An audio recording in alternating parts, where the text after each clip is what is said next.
Subscribe to Dave's Multiverse on YouTube, Spotify, and Sponsored by Spores MD for your personal mind-body wellness journey. Greetings, humans. We are live in the multiverse with a very special guest. First, we're going to take care of some housekeeping. We are sponsored by Spores MD to support your mind-body wellness journey and get 20% off all your Spores needs. Check it out below. The link is in the description. It's also right here. Also, I don't have the book next to me, but my boy, Alexander Cheshkovich is my editor, and he's a good friend of mine, and he has an excellent book called, it's called Deja Vu, Has Everything Already Been? It's available on Amazon today. This guy's a genius, and he wrote this book when he was 17 years old. Amazing guy. Check it out. Link down below.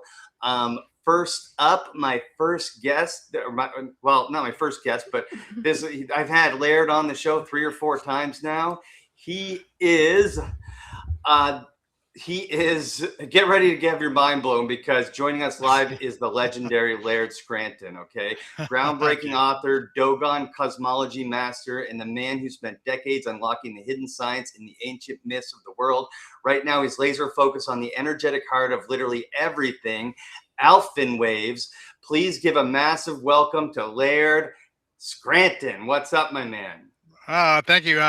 You didn't remind everyone not to confuse me with all the other Laird Scrantons. Perfect.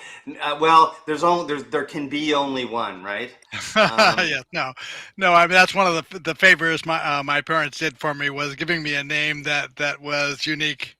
It made a big difference. So I think it does. It makes you. I'm David Joseph Floyd. I shouldn't have just gave that out online, but I've got the most common names in the English language. But we've also got a special guest host. This epic deep dive will have my brilliant friend Jacqueline from the Universe Unveiled podcast, former nurse turned cosmic truth seeker. She brings razor sharp insight, spiritual fire, and that perfect blend of ancient wisdom and modern mystery. Welcome, my dear old friend Jacqueline, to your first appearance in the multiverse. How are you? It is my first appearance, and I'm so grateful to be here. Thank you for inviting me, and I'm so very excited and honored to finally meet Laird after many, many, many years of watching and reading your research. So I'm really happy to be here. So you're the person who's been watching and reading. I wondered who that was. Well, that's the thing here. This is sort of a full circle moment Hmm. for Jacqueline and I. Back in the day when all this stuff, all this information wasn't super accessible like it is now, it was hard to find people to talk about, things like this. And Jack and I have known each other for a very long time, and we found out that both of us, like as adults, were into all this stuff.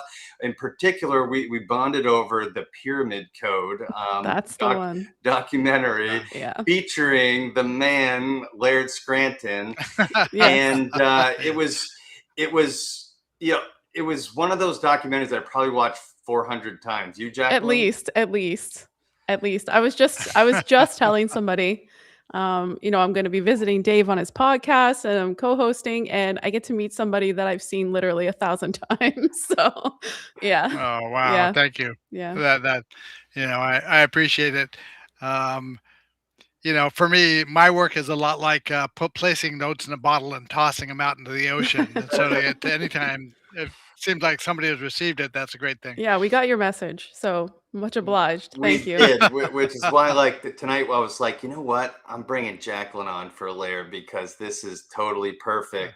And let's start there a little bit. The Pyramid Code. Real quick, like, how did you get into that, and what was that like doing that show? Well, that was terrific. Carmen Bolter actually cornered a bunch of us at a CPAC conference out in California and San Diego. And sort of took each one of the speakers out back of the presenters were staying in, and did little one-on-one interviews with them about whatever their specialty happened to be. And it was very interesting to talk to her. I mean, I knew her reputation before we spoke. Um, those conferences, I was conferences by John Anthony West, who sort of took my books Mhm. under his wing and shopped publishers, and ended up pretty much handing me everything I have on a platter because of his reputation. Um, You're John Anthony West, Carmen Bolter. You're speaking our language, You right, are Jacqueline? definitely speaking our language. Yeah. Have you? So, well, so how many times have you been to those CPAC conferences, Laird? oh, numbers of times. I've spoken a couple of times in Sedona, spoken a couple of times in San Diego, once in Irvine, California. That Man. sort of opened the door for other conferences. I've spoken at the ARE a couple of times. I've spoken in the UK a couple of times. Spoken in Orkney once. Um, Oh, that's cool. Spoken to any number of MUFON type groups down in Philadelphia. I've spoken to MUFON in Minneapolis. Um, Lots of opportunities to try to talk to groups, and it's always a help when the people I'm talking to already have some background in the subject matter, because then it makes it makes it a discussion rather than a lecture. So, Jacqueline, what you would say your primary area of focus is? Well, I'm currently, Laird, a anthropological student. I used to be a nurse, and I stepped away from that career and decided to go back to school. So I would say my strong point is definitely history, anthropology, all that good stuff. Well, So that's great. everything that you covered in the Pyramid Code. That's great. Well, I came into Yeah. this with really no background in it at all. I My wife handed me a book that had a chapter about the Dogon in it, and I thought, Hmm. wow, that they sound really interesting. How do they know things about astronomy they shouldn't know? Wherever that goes is going to be interesting. So that was sort of my entry into the whole arena. And then turns out the Dogon are just the perfect entry point to a comparative study, which is what I've been doing.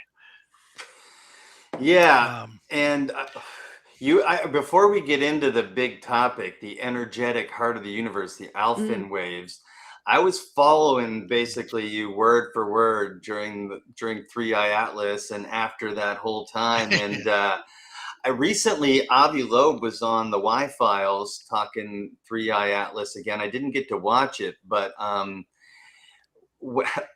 like just mainstream story versus reality, Laird. What the hell was Three okay. Eye In Atlas?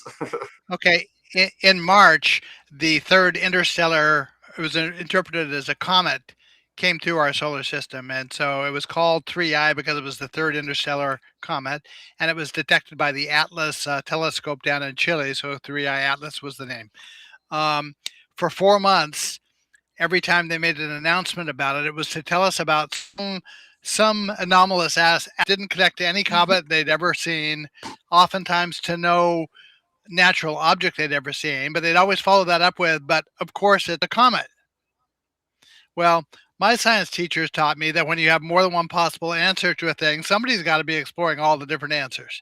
And so I started taking all these attributes they said didn't apply to comets and tried to put them together and realized they do all particular kind of technology. It's called nickel oxygen CO2 plasma reactor.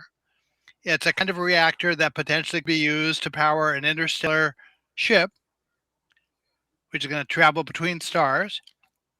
And literally everything they told us that they couldn't connect to comets through 3I Atlas applies properly to that kind of a reactor. And so every time they would say, oh, it's venting cyanide, I would check and see, sure enough, that kind of a reactor can do that. My problem was that when 3I Atlas arrived, they clocked it at 152,000 miles per hour, which is pretty fast. But it came to a view toward our axis of view towards the Sagittarius black hole at the center of the galaxy. And I realized that the nearest star that direction was about 9 light years, and traveling at 152,000 would take thousands of years to get here. So I thought, that can't be right. Something is going on. I started exploring, is there any possibility that it could have utilized, warp technology comparable to what you see on Star Trek? And I started exploring that and educating myself about it. And it turns out all of the signature attributes of warp technology apply to it, and specifically apply to it. I mean, key after key thing where, the theory of warp theory would say, well, if a ship were flying under this, we ought to expect to see blah, blah, blah. I would go check. Sure enough, we saw it with 3I Atlas. So that would have allowed it to travel at much faster speeds, at speeds near or even past the speed of light. And it could have gotten here for the closest star in the Sagittarius system in about, under 5 years. Reasonable. Tracking the movements of 3I Atlas and everything they had to say about it. It was tracking, according to NASA, a perfect course, a perfect exploratory course through our solar system, where the track it was on brought it optimally close to as many planets as possible while keeping it optimally distant from us because we're a threat. And so it never really came close to us at all. We were not in a position to be able to do anything to it. So I realized that the energetics that pertained to that warp travel, it's really called Wakefield acceleration is what the proper term for it is. The energetics that make that happen are all the same energetics that I've been studying anciently. It's the same combination of factors that cause it to work. So in the end, it was, if somebody far distant from here were to intentionally plot out a final exam for somebody like me who's been studying this stuff for 30 years, they couldn't have done better than with this comet. So my impression was that it was traveling inside a warp bubble. Now, in those warp bubbles, what happens is the object doesn't move, it's the warp bubble that moves. And there are all sorts of very specific things that go along with that compare to the energetics I'm studying. For example, an electron in a hydrogen atom moves exactly the same way that an object in a Wakefield bubble moves. It's not the electron that moves, it's the bubble. And so there are all these things that tied out to the way hydrogen atoms work. So in October, 3I Atlas made its closest approach to the sun. And one of the things that happens with warp bubbles is that the object remains at the speed it was at when the bubble formed. It doesn't change speeds. Turns out that 152,000 miles an hour is not just some random speed. That's the velocity that an object that has gravitational assist from the sun is normally accelerated to. So because when they first detected it, that's what they determined its speed was, I said, guess what? We now know where it was situated when the bubble formed. It was situated very close to a sun-like star. Okay. Now, in October, when it approached our sun, suddenly it returned to 152,000 miles per hour. It had speed had dropped to 147,000 and then down to 130,000. Now suddenly it was back up to 152,000. I said, looks to me as if it's re-energizing its bubble. But if it's doing that, how is it managing to do that where it is in proximity to the sun? There's not much going on there. There's very little going on. We know that 3I Atlas was highly magnetic, and the reason we know that is because a coronal mass ejection from the sun was drawn directly towards it. Then those ejections tend to follow magnetic lines, strong magnetic lines. It was absorbed by 3I Atlas. So we know it was magnetic. The sun is very electrical. And the distance it was from the sun is a point where a certain particular kind of plasma energy exists, plasma waves that are called Alfvén waves. And those Alfvén waves happen to be very good at creating plasma bubbles, which is what this Wakefield bubble is. So I realized that simply by accelerating in the context of the sun, it being highly magnetic, the sun being highly electrical, with those Alfvén waves there, it had the capability of recreating this bubble. Suddenly, I realized exactly the same set of factors apply when a hydrogen atom forms, that you have a highly magnetic proton and a highly electrical electron that are encountering each other in the context of all those same energetics, including the Alfvén waves. And it looks to me as if the electron is creating a Wakefield bubble. And it turns out that all the attributes of a hydrogen atom are the same things as the attributes of an Alfvén bubble. So it presented me with an entirely different perspective on what a hydrogen atom actually is. So I started tracking 3I Atlas moving away from the sun through a whole host of different websites online and sources online. Some of them are search engines, some of them were specific tracking sites to track it and other objects. Others were AI-driven search engines. Some were scientific articles that people were writing. And the consensus was that it was moving very quickly away from the sun, very, very surprisingly quickly. And over the course of the first 6 or so days, it was moving so fast that I could hardly believe it. The astronomers could hardly believe it, although they weren't quantifying it. They were. Avi Loeb was saying he couldn't believe how fast it was accelerating. It approached the sun on October 30th. By November 10th, my sources were saying that it was already to Saturn. That's about 10 AU. An AU is the average distance of the sun from the Earth. It's 93 million miles. So inexplicably, this comet, which shouldn't be able to move that fast, had made it all the way to Saturn in about 11 days. By November 20th, it had made it all the way to Neptune, according to the sources I was referencing. I was documenting these twice a day. You were all over Facebook, tagging everybody I knew in it, who I'm sure was annoyed as heck that I was doing it. Not me, Laird. I was sharing the posts with, quantum sites on, pages on Facebook, with the CPAC sites, with all sorts of, sites of like Neil deGrasse Tyson and all sorts of high-profile sites where they have millions of followers, and I only have a few thousand, trying to get as much visibility for this as I could. And all through the month, I tracked all the details of it, and it said to me, look, we have an object here that can't possibly be a comet. It's moving way too fast for that. By the time we got to December, all of the photographs we were getting of 3I Atlas were being taken by high-profile telescopes whose primary focus was beyond Neptune. So it's not hard to guess where 3I Atlas was by then. It was beyond Neptune.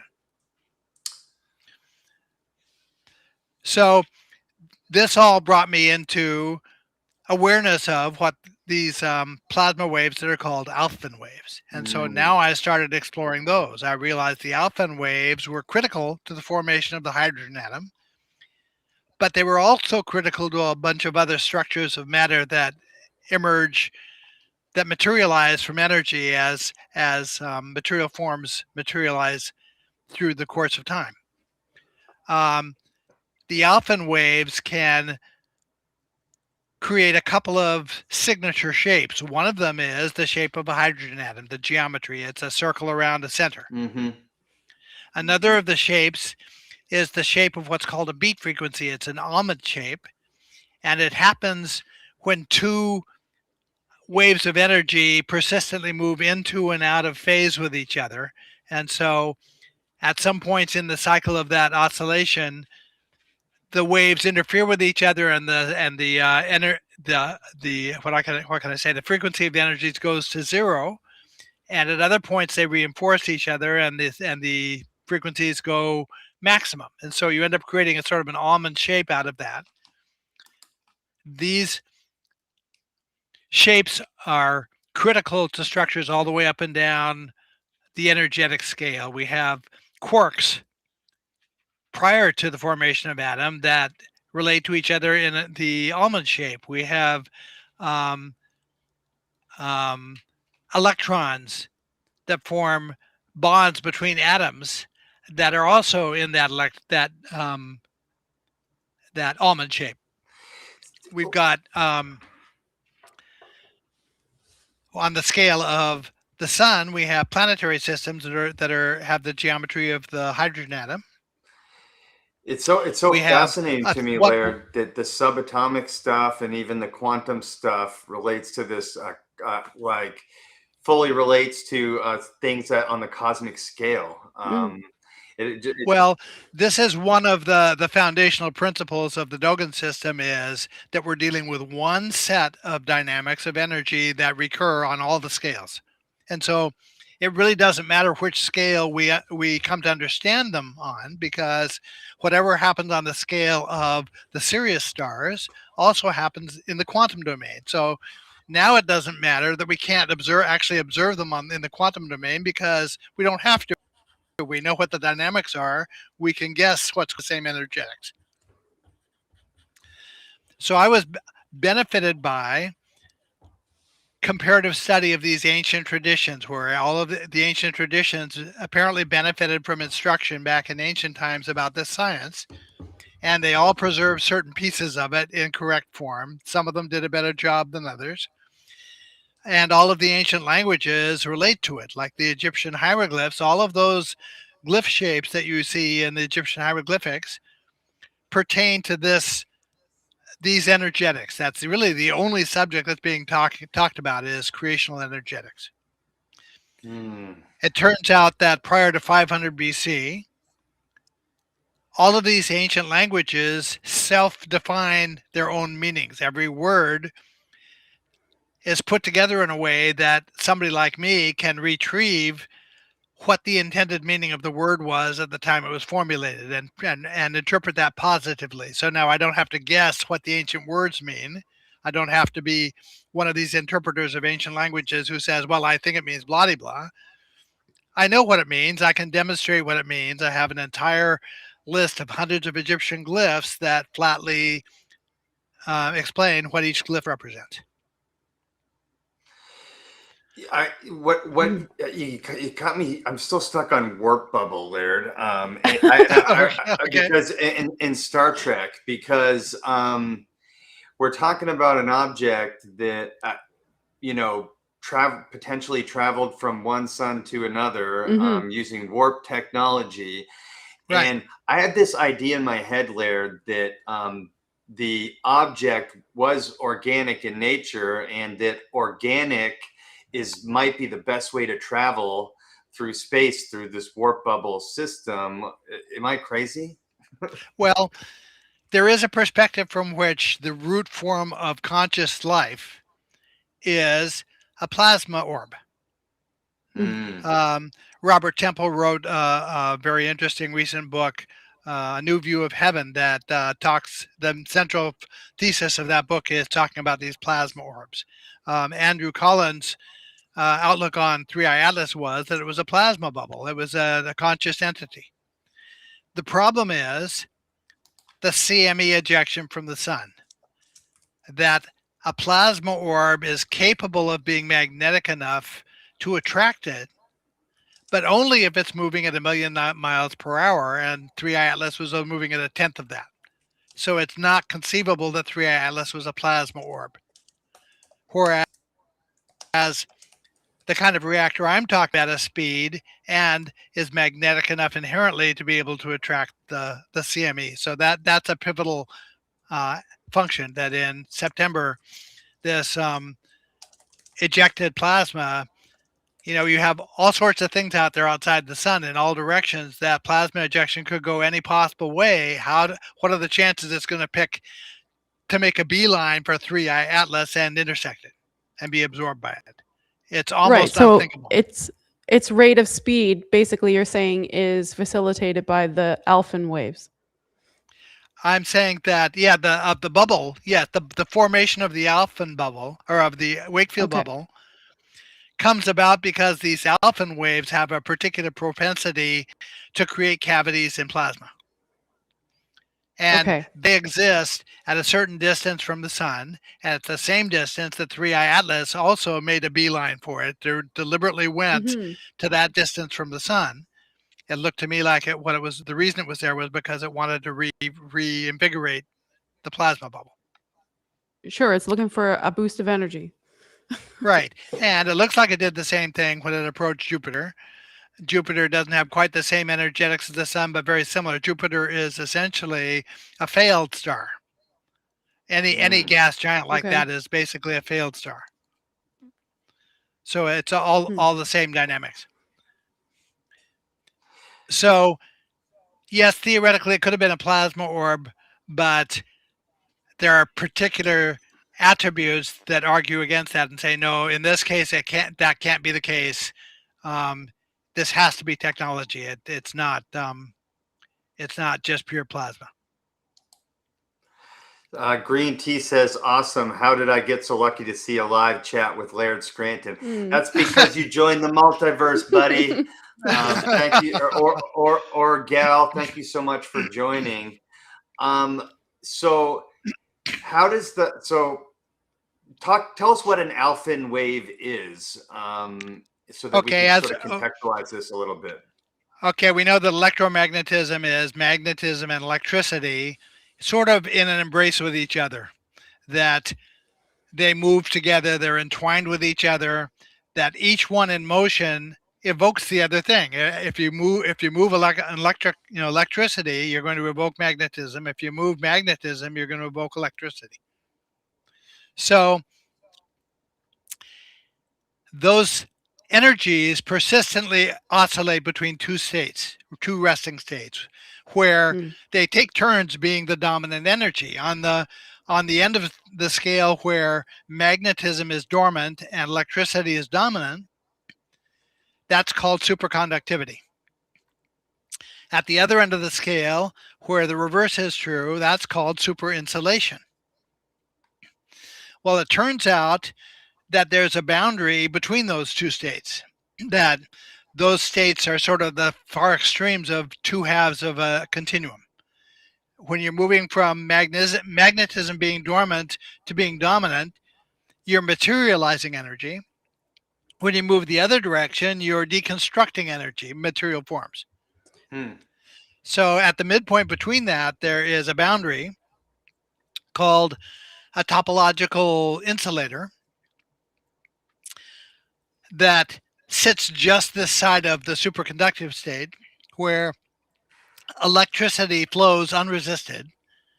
It's a perpetual flow of electricity that, if we added no energy to it, would continue to pass through its circuit forever, eternally. But circuit of energy gets disrupted either randomly or by outside interference. It creates a spark, and when that spark happens, the spark raises the energy level in the superconductive domain just enough locally to evoke 2 poles of a magnet. Now you have 3 monopoles. You have 2 poles of a third pole that's an electric pole. So you basically have a proton-electron pair. You have a proton, which is a magnet, and you have an electrical monopole, which is an electron. Now, there are only a couple of things that that proton-electron pair can do. The first thing is it can rotate. Rotation, by definition, is acceleration. So we can think of it as rotation, or we can think of it as acceleration. When it rotates, they rotate as a unit together, the 3 monopoles. And now they're set anti-parallel in the opposite direction to the rest of the superconductive domain. We have a north and we have a south pole. When they rotate, those switch places, and now the proton-electron pair is sitting anti-parallel to the rest of the magnetic domain. And anti-parallel magnetism pushes. And so the proton-electron pair gets forced out of the superconductive domain. That's called the Meissner effect. And now we're starting to evoke a second domain of energy automatically. I mean, we're doing it. We're self-evoking a new domain that consists of these materialized forms of energy, which are monopoles. But when you rotate those 3 monopoles in that same way, the electron rotates at a different speed than the proton does. So what you've also done is you've caused the electron to now be anti-parallel to the proton. And when that happens, the electron gets pushed further away from the proton. And in the context of Alfvén waves, which exist on that scale also, the electron forces the creation of a Wakefield bubble, which is the atom. The atom, the hydrogen atom, we can think of as being a bubble. And now one of the attributes of that bubble is it can only accept energy in discrete quanta like an atom can. When it accepts that energy in, what we do is we expand the bubble. So now we have a second energy level for that electron that's broader, the broader radius than the first one. And I think there are actually 5 levels that it can go to in the context of a hydrogen atom. But this is a bubble expanding. And that's partly why they have not been able to track the motion of an electron in a hydrogen atom, because it's not the electron that's moving, it's the bubble that's moving. And the bubble can move as fast as they measure electrons moving, very nearly the speed of light. Laird, I wanted to ask a couple. I wanted to get to some questions in the chat here. I don't want to leave those guys hanging. Green Pete says, "What would traveling inside a Wakefield bubble do to a human? Could something actually be alive in there?" And that's kind of what I was getting at when I said that the 3i Atlas could have been organic in nature, but they're asking specifically about a human. Well, I can tell you why we know that there's something conscious on 3i Atlas. The reason is because as it was moving away from the sun, it strictly maintained a 20-degree angle between its tail and the sun. What that does is it causes the energies that accrue within that tail to create certain patterns. And those patterns can be monitored by an intelligent person or an intelligent entity like a computer. And based on how they form, it can judge, is this an efficient motivating tail or not? How efficient is the tail that's pushing it? So something on board 3i Atlas was monitoring that. It was either a living entity or it was a computerized entity. For that matter, plasma has potential as computing power. So it might have been a plasma entity inside that. But there is something inside of it. To answer your question about what happens to the object inside the bubble, this brings us back to Einstein's thought experiment about if you were sitting on a moving train and tossing a ball up in the air. He realized that to the person sitting on the train, nothing had changed. All the dynamics of energy were exactly the same as if he was standing still next to the tracks. That when he tosses the ball up in the air, the ball doesn't go splat against the back of the train. It falls back down into his hands as if he was standing still. All of these energetics have a consistent frame of reference no matter how fast you're moving. That's what relativity is. It's saying that the dynamics don't change because your frame of reference changes. So an object like a ship, a starship that's sitting inside a Wakefield bubble is going to see no change. It's as if they're standing still or as if they were going at whatever speed they were moving at when the bubble formed. That's why on Star Trek, when they hit warp drive, they just go chill in there. They go play poker in Commander Riker's room, and like nothing's happening. Yeah. Yeah, don't be in the bathroom when they hit warp speed. Well, yeah, because I'm thinking like because when you're when you're a pilot in a fighter jet or whatever, it's like right, but there's no Wakefield bubble. Rubate has a question, and he says, as I understand it, this is about the hieroglyphs, that the Egyptian hieroglyphs, Laird is talking about the Egyptian hieroglyphs as if they're similar to Ohm symbols. Is that correct?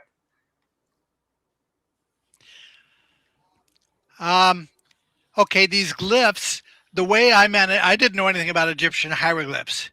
I'm fortunate because the Dogon priests, when they talk about one of these subjects, say they are incapable of talking about it without also drawing it.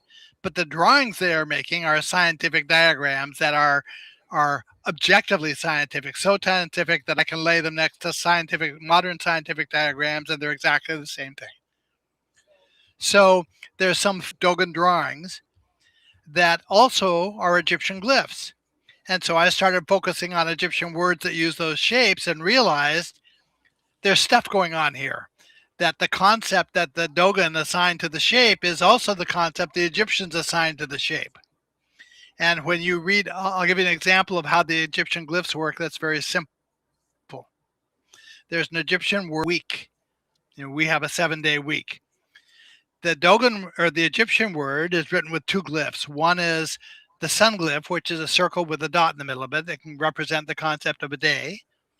The other one is an upside down U, which is the Egyptian number 10. So I looked at that word and I said, this is a very simple word. Symbolically, what it says to me is 10 days. And so I did research and I discovered the Egyptians had a 10-day week. Guess what? The form of the word explained that to me with no other prior information on my part. It correctly told me they had a 10-day week.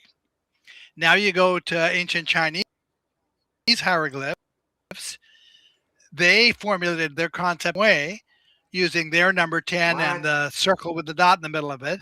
And they also observed a 10-day week. So we have eye-to-eye connection between those two systems of hieroglyphs at the time the language is formed that no linguist acknowledges. Why? Now, why? Because both cultures received their written language as they said they did from somebody who knew more than they did, who handed it to them as a gift. The language formulated on what Buddhism calls adequate symbols. Adequate symbols are shapes that inhere in nature, that if you have the right technology, you can actually see the shape. And because you can see the shape and you know what the shape represents, the symbol can't possibly lose its meaning over time, no matter what happens with the initiates down the line. When you look at the shape, you're going to automatically know what it is.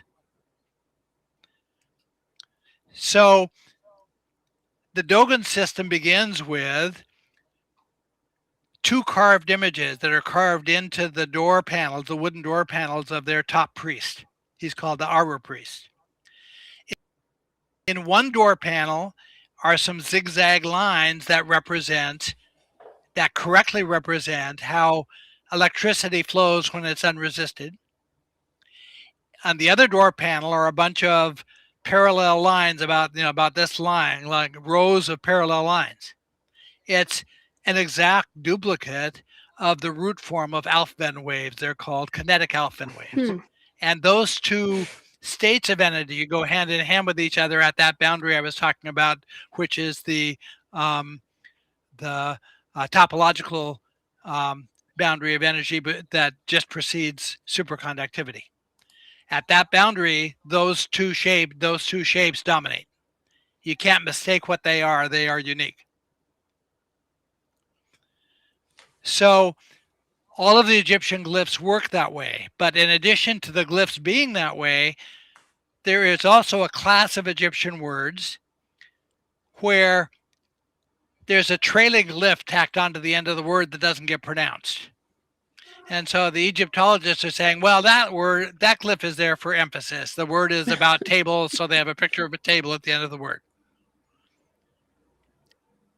Looking at it from the perspective of the Dogon language and of what I was studying, I realized that's not the case at all. That glyph is there because the preceding glyphs in the word define a meaning to be assigned to that glyph. That if you substitute concepts for glyphs the same way you might if you're solving a rebus puzzle, a child's rebus puzzle, where the symbol of an eye, you substitute the word eye for.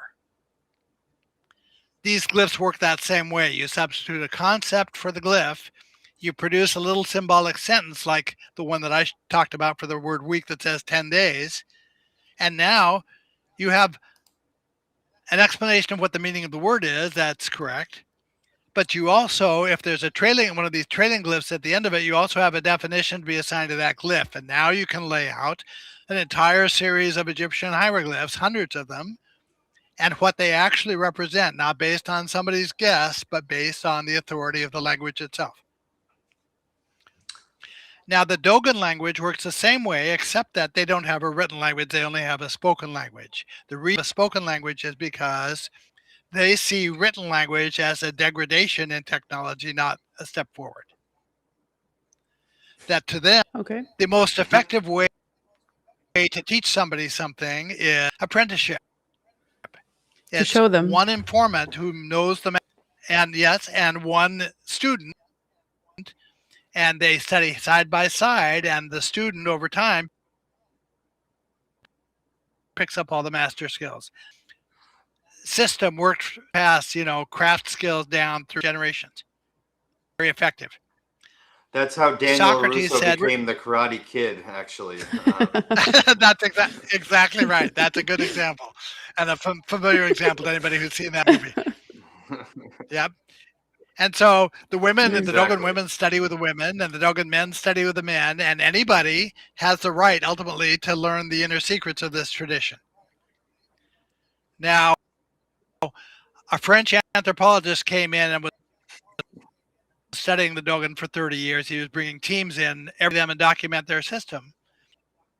And he started asking penetrate questions that were getting a little too uncomfortably close to some of the inner secrets of the tradition. And the priest, who was his informant, was confused about what he should do. He knew that officially in the Dogon culture, anybody's supposed to learn this stuff, but was he supposed to teach it to some European anthropologist who's coming in asking questions?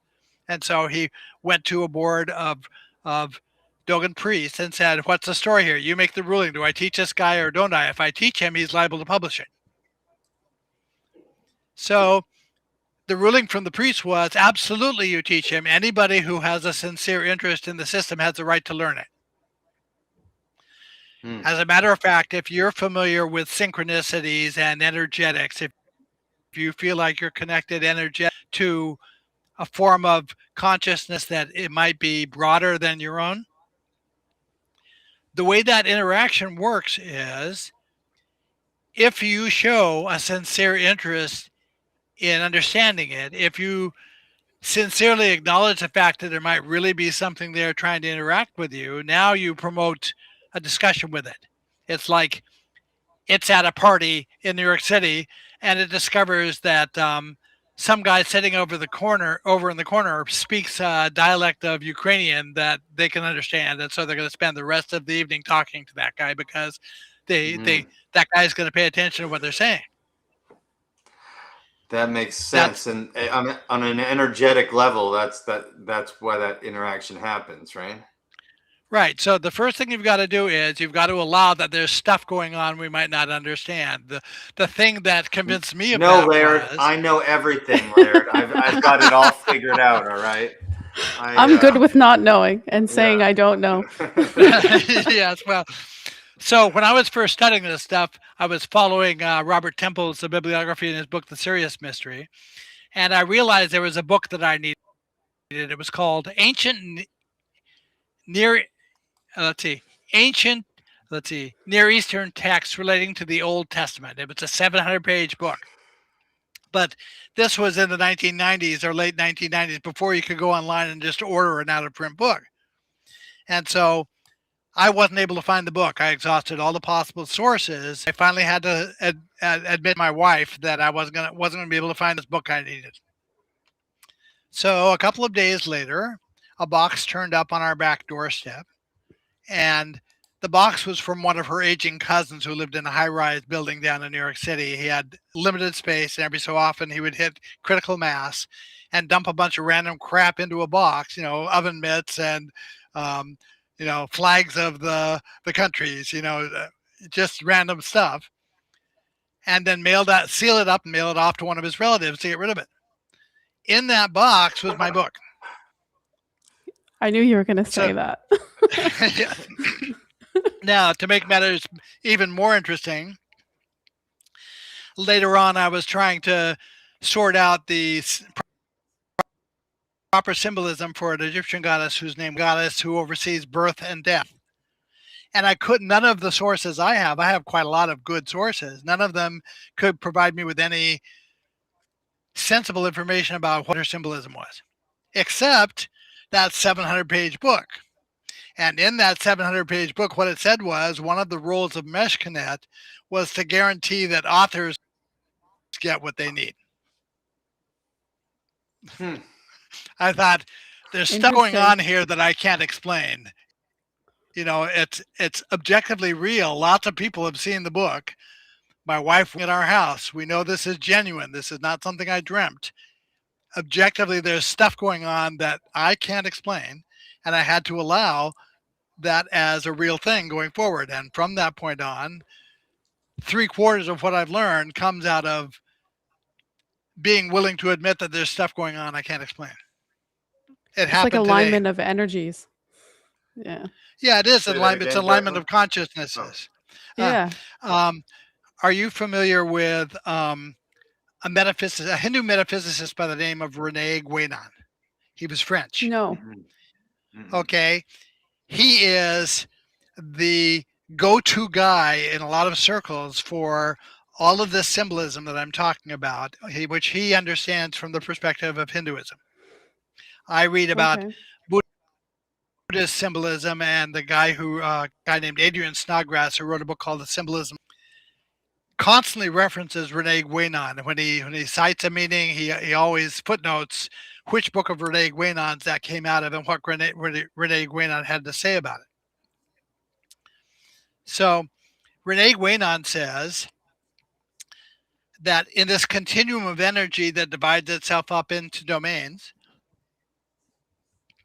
the domains of energy that self-evoke, in that oscillation between magnetism and electricity, there are domains that self-evoke the same way that biological zones are self-created in deep seawater. If you go into very deep seawater, you'll discover that the life forms that persist at the surface are very different than the life forms that persist on the bottom of the ocean. Very different. And you have certain life forms that are able to easily cross zones, like a whale can freely move between zones. But other forms of life can't. A crab that's crawling along the bottom, one of these creatures with the eyes on stalks, can't go up to the surface, or a fish that's swimming at the surface can't get down to the bottom. So we live in one of those zones. What kind of fishbowl are we in? Yeah, like what kind of fishbowl are we in, man? in this domain of energy that again, the energetics are parallel, so it happens on the scale of universes as well as on the scale of atoms and of electrical dipoles and magnetic dipoles and atomic dipoles. It's all the same energetics. That these domains of energy correspond to Hindus' levels of consciousness. The reason that is because the same energetics that produce matter also produce consciousness. They also produce biological life, and they produce the universe. It's one set of energetics that do all this stuff. That's partly why all the symbolism is so complicated, is because every one of those symbols I've been talking about carries meanings for each of those themes, creational themes, and for multiple concepts that relate to whatever that, because we have multiple levels on which those shapes take action. On one level, we're talking about an atom. On another level, we're talking about a solar system. Same concept on a different scale. There's a symbol called a hemisphere that, if we're talking about biological reproduction, it represents the expanded womb of a woman. If we're talking about the formation of matter, it represents the expansion of mass that happens before matter forms. Can I ask Laird? We're talking about I made some notes here. So we're talking about matter formation. Can you walk us through how the Alfvén waves create wake field acceleration, and somehow that process is important for understanding matter formation, right? Yes. Okay. The critical thing here has to do with the way a structure of matter called a beat frequency gets created. Now, you're familiar with what a beat frequency is if you've ever driven your car on a highway and opened just one window. You probably heard a whacka, whacka, whacka, whacka, whacka sound that you didn't know where it came from. Yeah. The reason that happens is because when you have two cooperating waves of energy that are interacting with each other and persistently moving into phase with each other and out of phase with each other, I said before, there are two things that can happen. That those waves can align with each other, in which case they reinforce, and if we're talking about sound, the sound gets louder. Or if they don't align with each other, the waves and the troughs of those oscillations interfere with each other and they net to zero, and now the sound gets quieter and quieter, and now you get the whacka whacka sound that goes from nothing to loud and back again. Repeat. Well, that's what happens with energy. That's why a wave of energy is also particle-like, because the wave of energy is actually two waves. A French physicist named Louis de Broglie demonstrated this in 1924, that there are really two waves involved. They both arise from the persistent influence of magnetism. But the truth of the matter is that they really arise from Alfvén waves. That what they produce is what's called a standing wave and a traveling wave. And the traveling wave is the solution to the basic mathematical formula that describes an Alfvén wave. And the standing wave is what you get if you superimpose two traveling waves moving in opposite directions with each other. Now, when you have those two things in cooperation with each other, it naturally produces the shapes I was talking about. It produces the shape of a hydrogen atom. It produces the almond shape of a beat frequency. It produces, if they happen to interact with each other in a space that's expanding, rotating energy in an expanding space is the definition of a spiral. And so a spiral shape also is automatically created by these energies. So the attributes of those beat frequencies that get created are exactly the same as the attributes of a wake field bubble, except they're created in a slightly different way, but the net result is the same thing. And I realized early on that each of the energy levels of the hydrogen atom is actually a beat frequency, or understood properly, it's really a particular kind of beat frequency. It's a wake field bubble.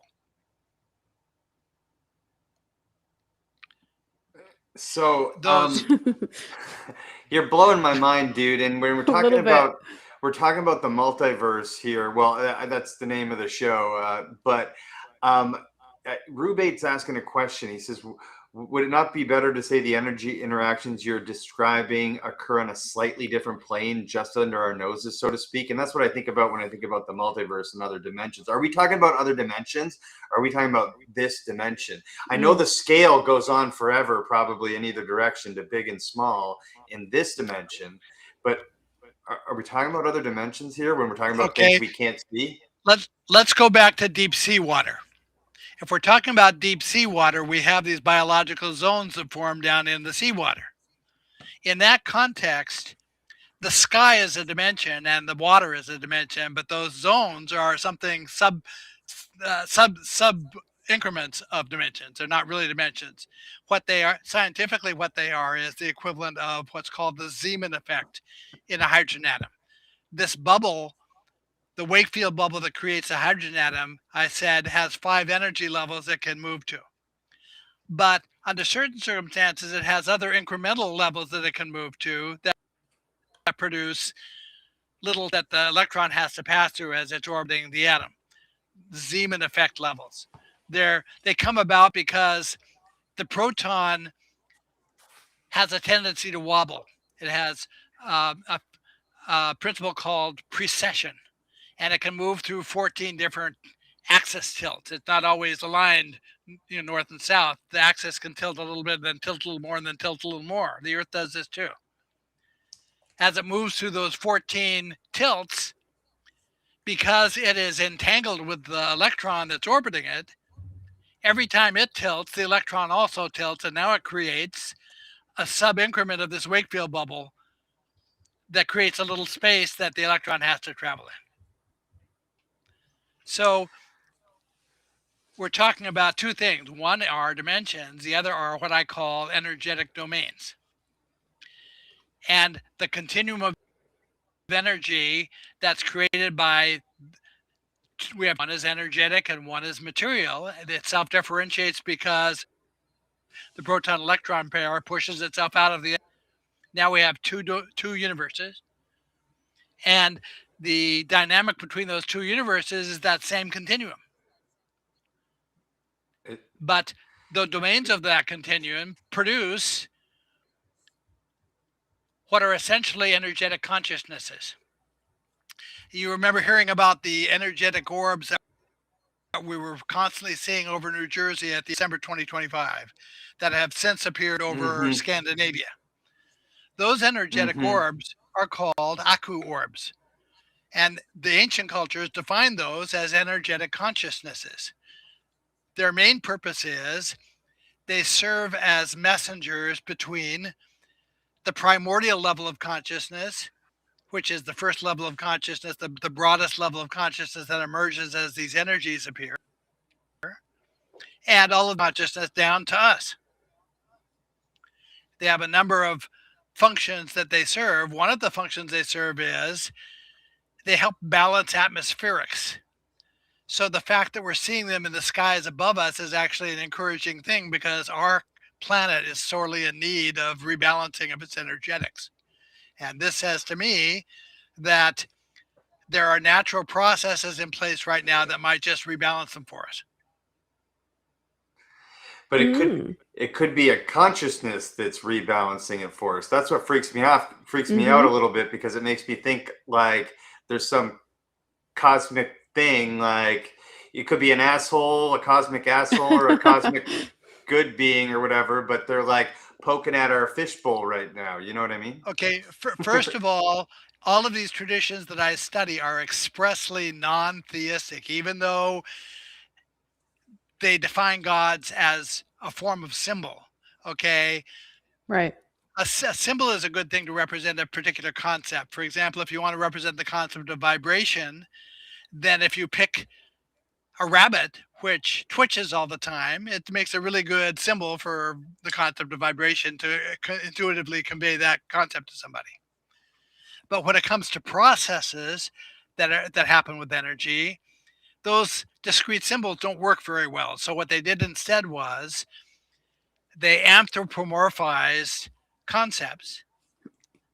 They presented them as if they were living creatures, and then they wrote storylines and let the characters they had just developed act out what the process does. So Like we have a Orion, Greek like myth. Orion. Like Orion. Yeah. I Well, like what let's Rubate just said. Yeah, Rubin Okay. has said so. He's saying that the zones are places where consciousness and the energy meets and is discernible to us. And I have something to say about this because I haven't seen a goddamn thing, you guys. I haven't seen an orb or anything. And some people see that shit all the time. And Right. so there's something about like consciousness and certain people's frequency in that consciousness where they're able to see through that zone and see the guy poking at the cosmic asshole poking at the fishbowl. Sure. So Right. they're more tapped into it and therefore more right. Some people are aligned more with that attuned to it. frequency. Yeah, some people are more attuned to it than others. Hmm. But to give you another analogy to try to explain that, what we were just talking about, if you're making bread, you know that the bread dough rises because of the yeast that's growing in the bread dough. But the Okay. yeast is only growing in the bread dough because the bread dough is feeding it. So if I were to ask the question, which came first, the yeast or the bread dough, they are interdependent processes. You can't properly ask which came first. They happen together. They both. If one doesn't happen, neither happens. Now, to say the energies are meeting consciousness in these domains of energy is not a correct perspective because it's the energies that are producing consciousness. Mm. Okay, now, again, a metaphor to help you understand that. If I close one eye and look out into the world, I only see things in 2D. Right. If I open the second eye and now have a second, slightly different view of the same thing, most people automatically see a three-dimensional image. It's an automatic thing that happens through the energies of consciousness that we get a three-dimensional view of things simply by virtue of the fact that we have the two perspectives. Well, that's sort of the way these energies work, is that either anything, but the fact that they're working together automatically does. So now in these domains of energy that are happening, we get occasional glimpses into, we were asking about the asshole domain of energy. None of these domains of energy, or fortunately, are. As a matter of fact, we get occasional glimpses into the most primordial form of consciousness. Budge's Egyptian dictionary. Yeah, let me back up a little bit here. In 1924, French physicist Louis de Broglie presented a paper at a conference. He had sorted out that the energy levels of a hydrogen atom correspond to points of resonance for the energy in the atom. And so resonance was hugely important. He graphed the two oscillations of causing, or that were controlling the dynamics of the hydrogen atom. They both come about because of what I said is cyclical presence of magnetism. The first of the oscillations, okay, first let's talk about the graphs he produced. He graphed those energies. One of the graphs looks like the almond shape I was talking about, the beat frequency shape. It's the Vesica Pisces shape. The second graph looks like a zigzag line. Those are the energetic dynamics of the Alfvén waves. In the context of a hydrogen atom, the zigzag line comes about because of an oscillation that's purely magnetic. It happens between the components of the proton. And it happens so quickly that the oscillation is at 99% of the speed of light, according to de Broglie. The second oscillation is linear and sequential, and it only happens at 2% of the speed of light. Those two oscillations define two modes of time. I was confused when I started working with Egyptian hieroglyphs. They have two Egyptian glyphs to represent the concept of time. Why do they need two glyphs? The reason they need two glyphs is because time isn't one thing, it's two things. And the oscillation that happens ultra quickly from our perspective of a much slower time frame, because as you pass through this continuum of energy, time is progressively slowing down because mass is being created. And Einstein said the more mass you have, the slower time runs. So time that we experience is much slower than the pace of time that happens for pure energy.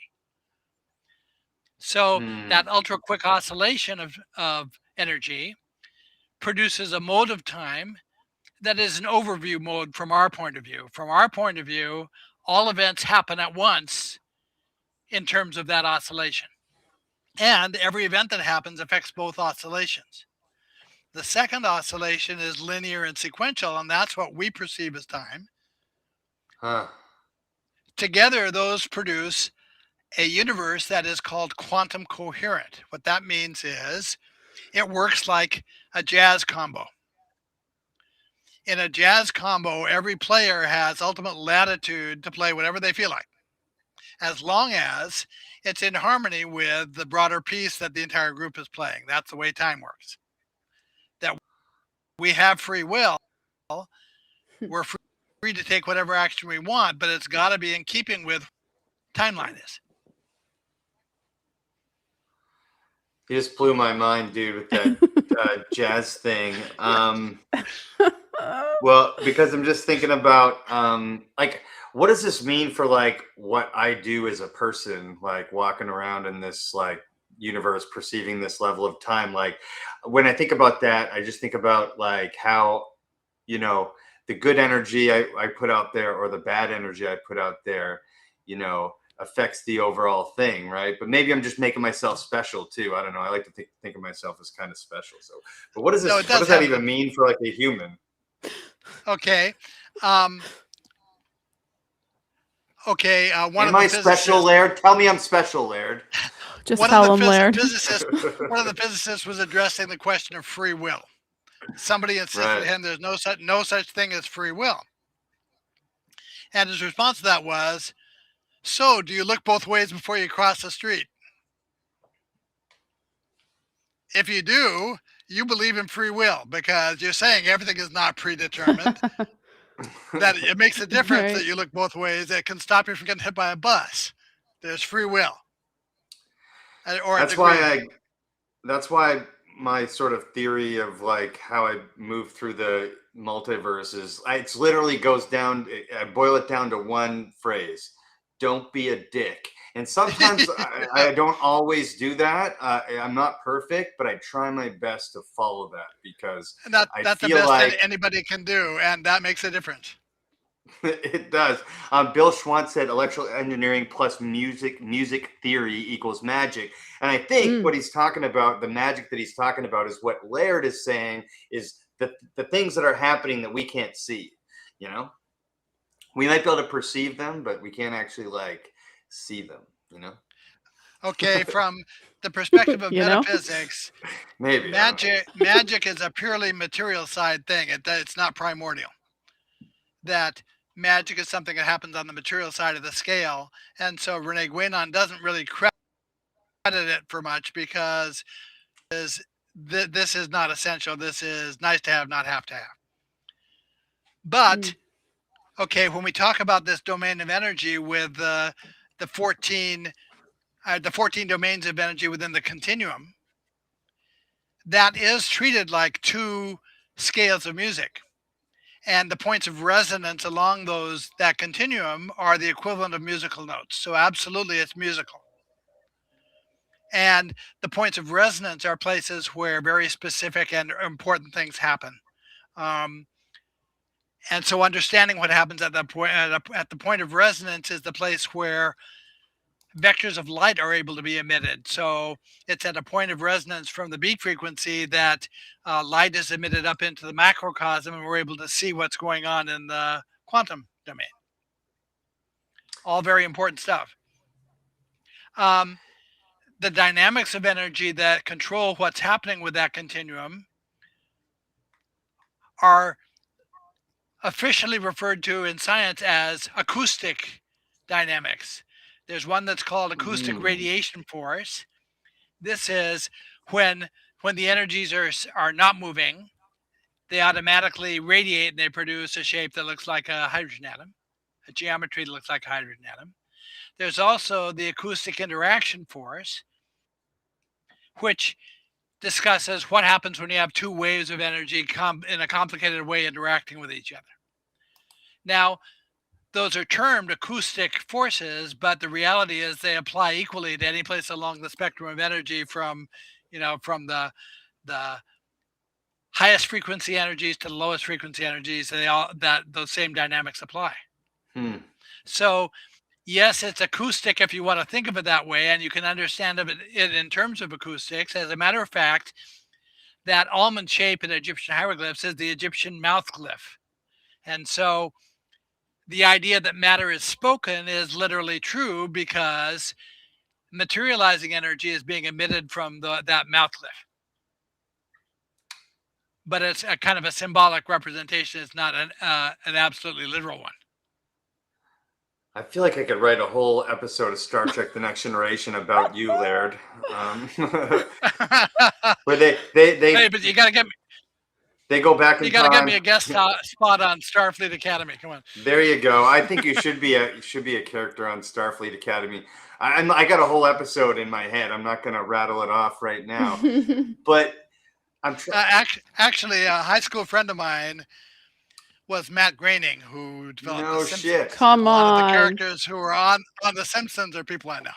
You went to high school with Matt Groening, and the characters are based off of people you know? He was a year behind me, and our social circles overlapped. We have photos, group photos of us together and stuff. That's like cool. That. The principal Skinner on The Simpsons was based on my high school principal, Edmund Schneider. Okay. What was there a what groundskeeper Willie? Was there a groundskeeper Willie? And, some of them have exact counterparts, and some of them don't. Some of them are based on people Matt knew when he was in elementary school, which was before my time in Portland. I went to elementary school in a different city. I like to imagine it's interesting to be Willie was a real guy. Based on a real guy. I mean, all of Bart's family members are real family members of Matt's. So I think you tried to explain this before, but I'm trying to wrap my brain around it. So these Alfvén waves contribute to the creation of proton-electron pairs? Actually, they do, but that's a deeper level than we've talked about so far. The first interaction that we're concerned about is where they influence how it is that electrons distance themselves from protons to form hydrogen atoms. Okay. But the truth is, you can tell anytime you see one of these signature shapes, you can correctly guess that Alfvén waves are involved. So if you go down to the level of quarks, where the quarks are attached to each other by an almond-shaped structure, or seem to be in that configuration, you know that Alfvén waves were responsible for making it happen. Who discovered the Alfvén wave, and how did they discover it? Like, can scientists look? Yeah, go ahead. Sorry. Yeah. Okay, it's a Swedish physicist who did 1900s, and his name was Hannes Alfvén, Alfven. And it's a very interesting thing. As I've been doing my studies, I've had little clues as I go along, suspicious little clues that whoever put the symbolic system together had positive knowledge of what we were going to call things and what metaphors we were going to use to explain them. Because there was a choice of different metaphors, and that scientists today use. And so I started to suspect somebody there had positive knowledge of what we're doing, which means they were connected to that overview mode of time. With the Alfvén waves, I have confirmation of that. And the reason I have confirmation is because those waves were named for the name of the guy who discovered them. There's no connection etymologically to anything, any ancient word or any ancient concept. But in Islam, the concept that directly pertains to the Alfvén waves is called What? I thought, like even before the guy that discovered them. Well, this is millennia before the guy that discovered them. What? Okay. Yeah. Okay. So somebody thousands of years ago understood. I think I know that Islam doesn't go back. It only goes back a few thousand years. It doesn't go back 10,000. But Right.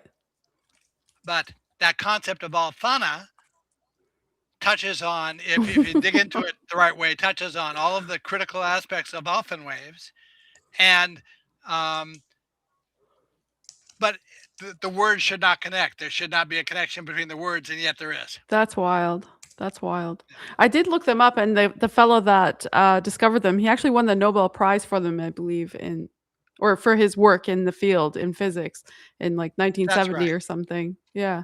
Right. Now, those waves, there are two types of them. One are called longitudinal waves, Mhm. and what they really are at that level of understanding are threads. The symbol for the threads is flax. And all the symbolism in ancient Egypt and with the Dogon and with all these other cultures that pertains to flax is really relating to this particular, it's a kind of a pre-magnetic form of magnetism, but it's also a pre-electrical form of electricity. And the longitudinal form of the Alfvén waves with plasma. Wherever the plasma Right. goes, the longitudinal wave goes. But if it happens to encounter an obstacle, or there are a couple of other circumstances that can cause it to be interfered with, suddenly the wave flips.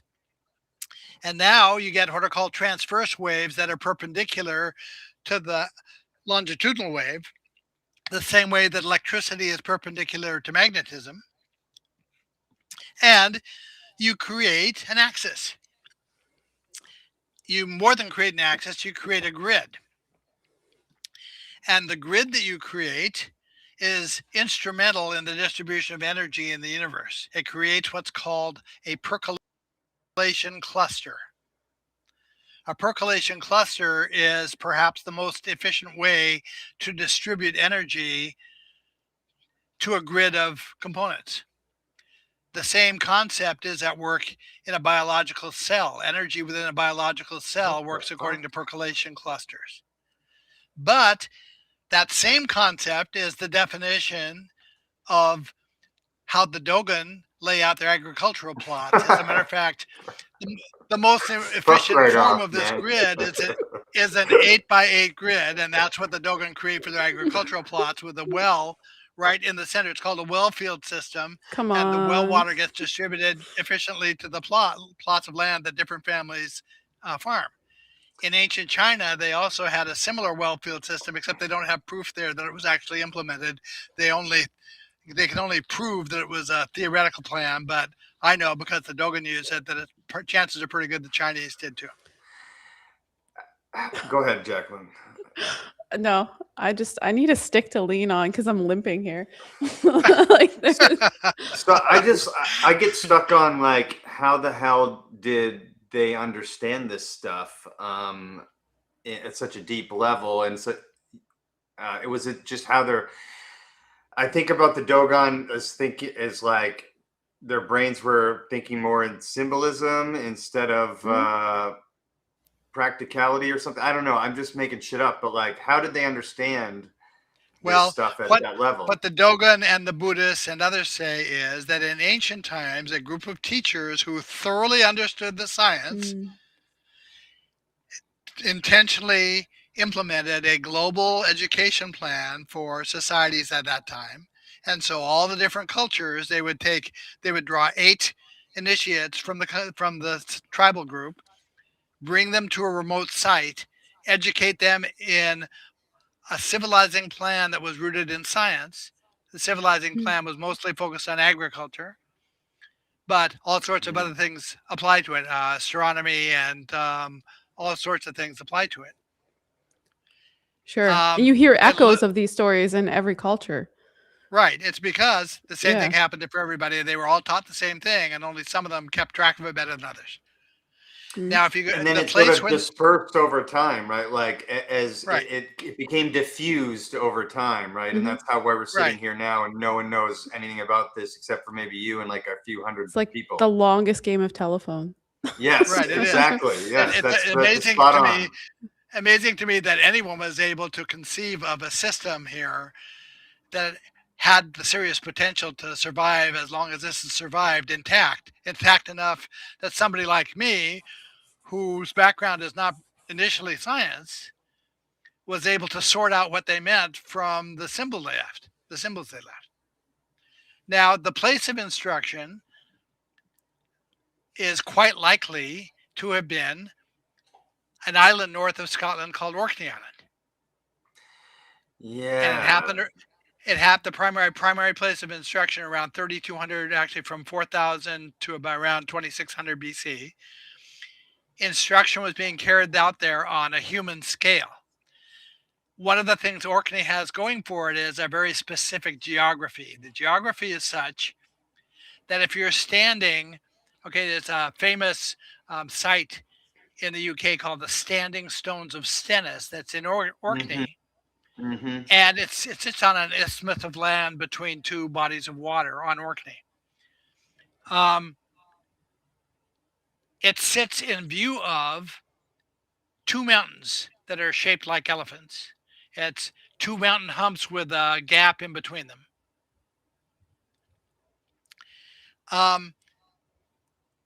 The reason that's important is because from where the Standing Stone of Stennis are, an initiate could watch the dynamic of energy of the sun from sunrise to sunset set behind those mountains.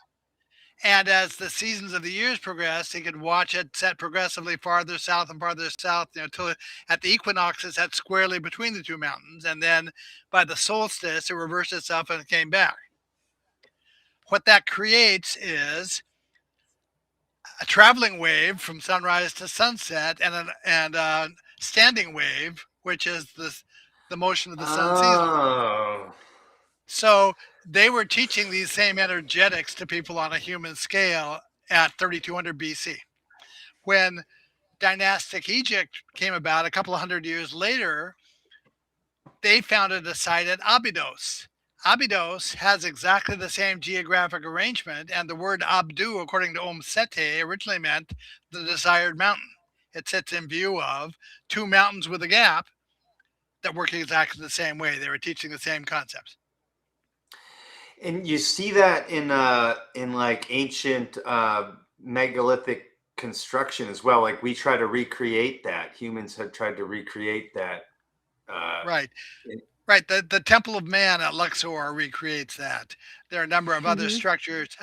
Actually, the Sphinx is set. Angkor Wat does so the that. equinox, Angkor Wat does that. Right. The equinox sunset over Giza at a certain point sits just above the head of the Sphinx, set squarely between the two pyramids. So they've recreated it there also.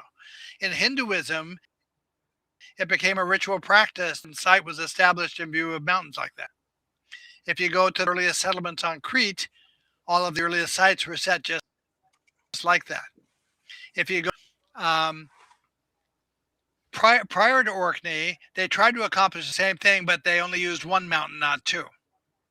And so on Malta at 3600 BC from Hagar Quim, you watch the sunset behind an elephant-shaped island. That's just one mountain. As you travel up through the Hebrides, which initiates would have had to do to get to Orkney to establish their site there, other sites were established along the way that are set squarely in view of one mountain, not two mountains. If you go to Elephantine in Egypt, in the south of Egypt, it sits in view of one mountain, not two mountains. It's all the same stuff. Why? For a couple of reasons. Partly because of those energetics being taught. Partly because the motions of the sun behind the mountain provided them with a natural calendar, agricultural calendar. They could judge by where the sun was setting. Is it time to plant our crops? Is it time to harvest our crops? Right. I guess I was thinking why one mountain instead of two? Would that show you just one of the waves instead of both of them? You know I think they got more sophisticated about the energetics they were trying to describe. And they also, I think it was a matter fortuitousness what they found available in the sites they had. Trying to find a site that had two mountains set just perfectly so the equinox sun would set between them is very hard. For the Dogon, they have a major festival of Sirius that they celebrate every 50 years. They know to celebrate it because the stars of Sirius do that same thing. They set between two mountains, squarely between two mountains at the point where it's time to celebrate the festival. Laird, how did the Dogon describe like precession of the equinox at all? Well, I mean, this is integral to the entire system because of the way Yuga energetics work. There's another way to get at this. Okay, I talked to you about the energetics of a hydrogen atom, that the electron distances itself from the proton and it begins to orbit, and from that point on, the electron perpetually orbits the proton. Jesus fuck. Sorry. With a certain dynamic. Now, on the scale of stars, the Dogons say that our sun emerged in the company of the Sirius stars. One of the 1920s physicists, a guy named Gamow, a British physicist named Gamow, says that stars condense in exactly the same way that raindrops do, which is the same way that monopoles of energy do. So the Dogon actually draw how it is that our sun moved away from the Sirius stars, and it's the same dynamic that the electron traces when it moves away from the proton. It's the same dynamic that any third body, any third star does in what becomes a binary star system. And so our sun is in a perpetual orbit around the Sirius stars that is an exact parallel to an electron around a hydrogen atom proton. That's what I was just going to say. This happens at every single scale, which trips me out pretty hard. I wanted to get to a question from the chat because I thought it was a good one. Bill Schwantz said, is Alfvén Waves similar to 0-point energy? Or how do they relate?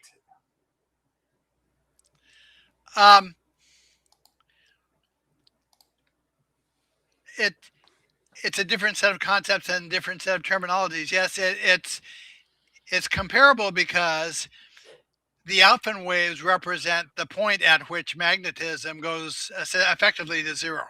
Okay. So we absolutely have the same concepts at play with both things. I doubt that the 0-point energy people make any connection at all to the Alfvén waves. The point where the Alfvén waves of the transverse and longitudinal Alfvén waves intersect each other creates the axis that the symbolism is always talking about. Buddhism says the only thing that's significant about a stupa shrine is the axis. And the reason it's significant is because everything in the world comes about because the longitudinal waves intersect the transverse ones and create an axis. The center point, I very strongly suspect, is where the two modes of time intersect each other, because the longitudinal waves have the potential to move ultra quickly and the transverse ones move much more slowly. And so it's also, according to Renee Guénon, that center point that connects every individual person back to the source. That each one of us can think of ourselves as having an energetic thread that connects us directly back to the source. If we think of ourselves as constituting all of the points along the circle of the electron's orbit around the hydrogen atom, there is an imaginary ray of energy that connects that point on the circumference with the center point of the atom. And that's the way the energies work. So somehow we reach this point in evolution where we're the universe, like thinking about itself, right?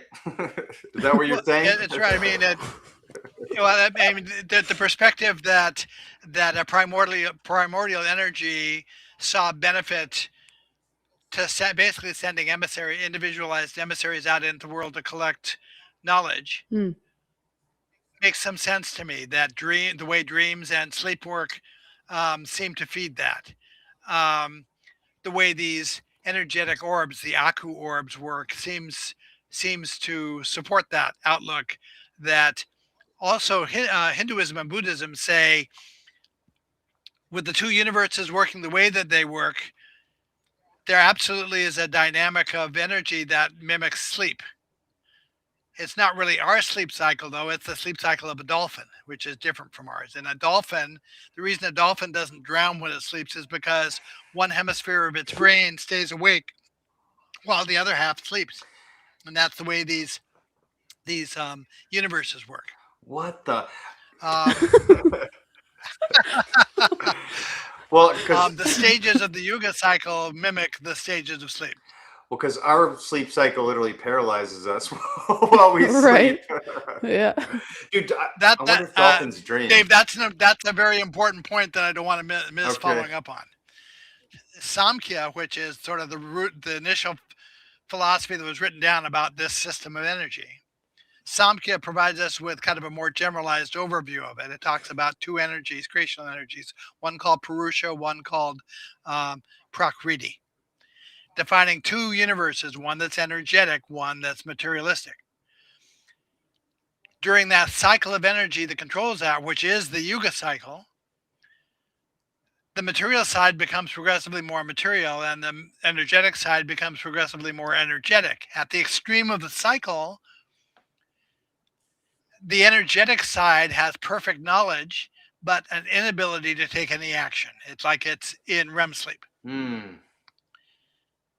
The material side has imperfect knowledge, but complete ability to take action. And so the non-material side, the energetic side, is routinely making attempts to induce actions on the non-material side or to communicate knowledge to the non-material side, which is the motivation for us talking.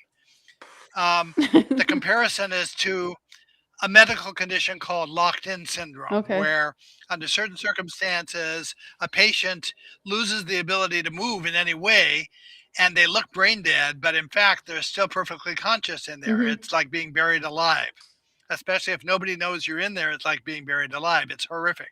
It's like But that Metallica if somebody song. knows you're in, Yes. that's right. There was a famous book called The Diving Bell and the Butterfly that was written by a guy with locked-in syndrome. He dictated it one letter at a time through a system of identifying letters and wrote the book, which became a movie. Oh, man, that's my worst nightmare. Oh, my gosh. So now a third of the way into this cycle, okay, because it's a cycle that has two halves, so the material side eventually becomes the energetic side. It's like an hourglass. All of the sand begins in the top globe of the hourglass, but it filters down. Eventually, all the sand's in the bottom, and there's nothing left in the top. Midway through the cycle, there's an equal amount of sand in both globes. That's the point at which it becomes possible for what the Dogon say, one of these Aku orbs, a class of these Aku orbs who were energetic initially, were able to move across onto the material side the same way we move through an airlock to get out of a sub into pressurized spaceship into depressurized space.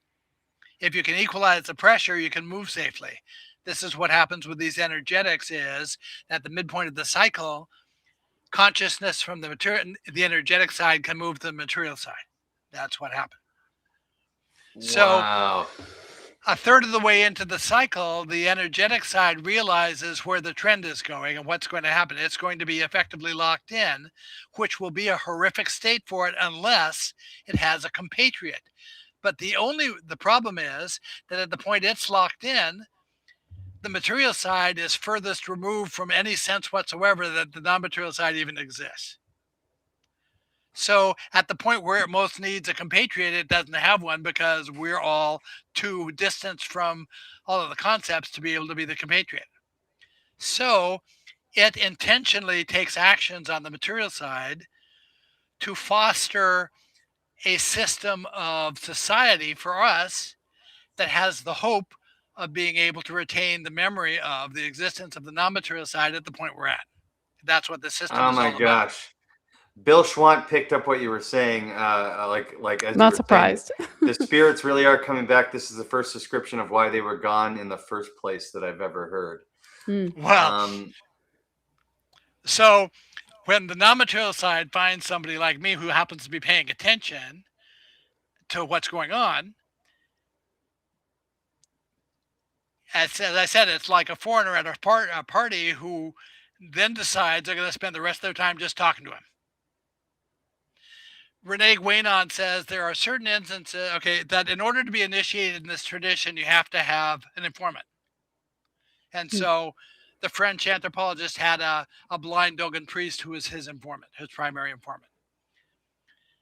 From my point of view, it looks to me as if I self-initiated. Renee Guénon says, while there are instances like that, the truth of the matter is that the person who seems to have self-initiated is actually working with an informant that is one of those energetic consciousnesses, and that the level of energetic consciousness is acting as their informant. And I have numerous indications as I've gone along through my process to support that as being a true thing.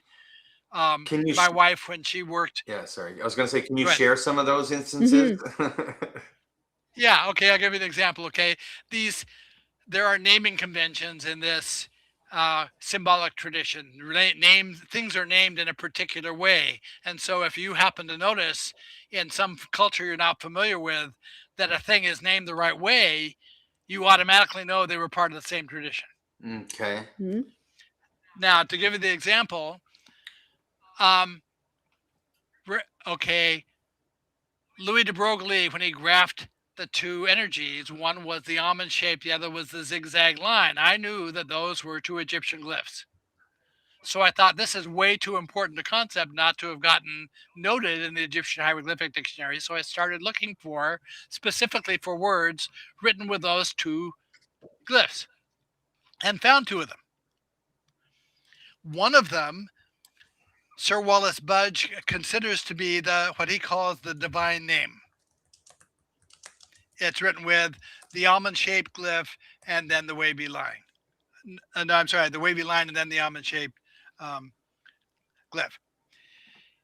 But Budge has to guess at what the phonetics of the language are because they didn't write down the vowel sound. So he sees those two glyphs, knows that one of them has a pronunciation of R and the other one has a pronunciation of N.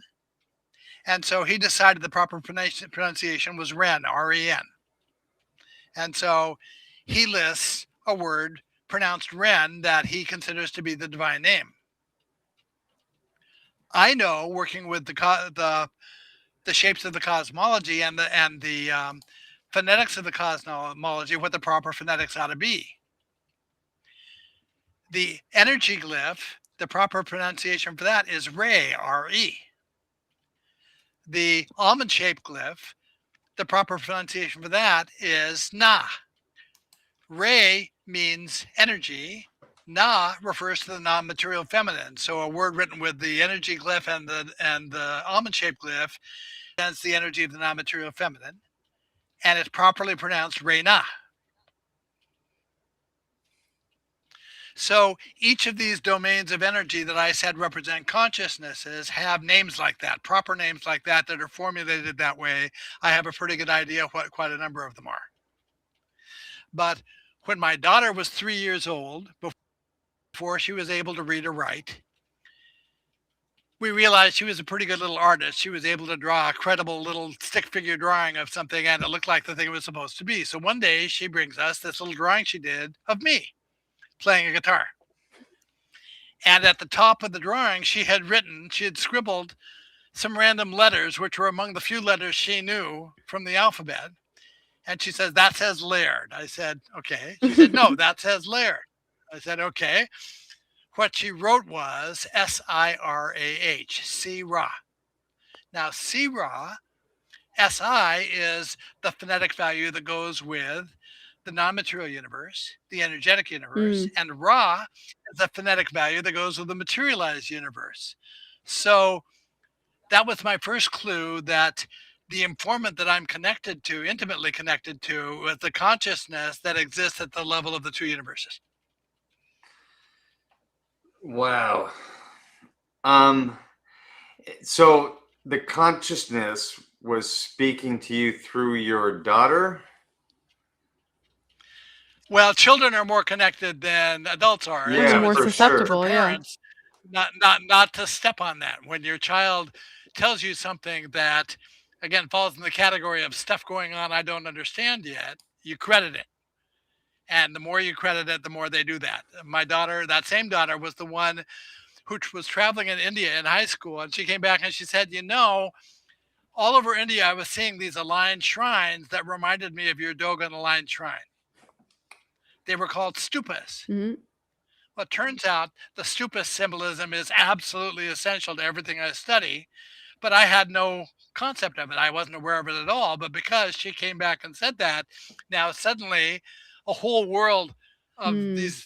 the symbolism opened up to me that hadn't existed before. Yes, absolutely. The children are connected in ways that we aren't. And if we pay attention to that and we credit it, we can learn something. Yeah. Is this your wife? Someone created that. What website is she talking about here? Someone created a website without Laird's permission, and Laird has no control and no connection with it. No, that I haven't seen that website. There is a LairdScranton.com website out there that's not me. I have a Facebook page. Who's writes a Scranton? Oh, my wife Risa just mentioned in the chat room. Oh, shout out Laird's said, wife. What's up? she's saying- Thank you for joining. She's saying don't use it. Her name is Risa. Her name follows that Risa, same got it. naming convention. Sa is a phonetic that implies knowledge, or actually apprehension. So I learned a lot by paying attention to especially ancient phonetics, because the words tell you things you didn't know before. Hmm. What's interesting, in Sanskrit, Renee Guénon says that the Sanskrit words have they've migrated so much over time that in some cases a word now carries exactly the opposite meaning of what it originally carried. So he had no way of, besides through his metaphysical sources, to what the original meaning might have been. But I do, because they're the same phonetics that the Dogon used. And the Dogon document them in their language, their dictionary. So even so, I can use the phonetics to retrieve what the original meaning of the word was. I could be Ganesha, the elephant god, the Hindu elephant, has a title called Ganapati.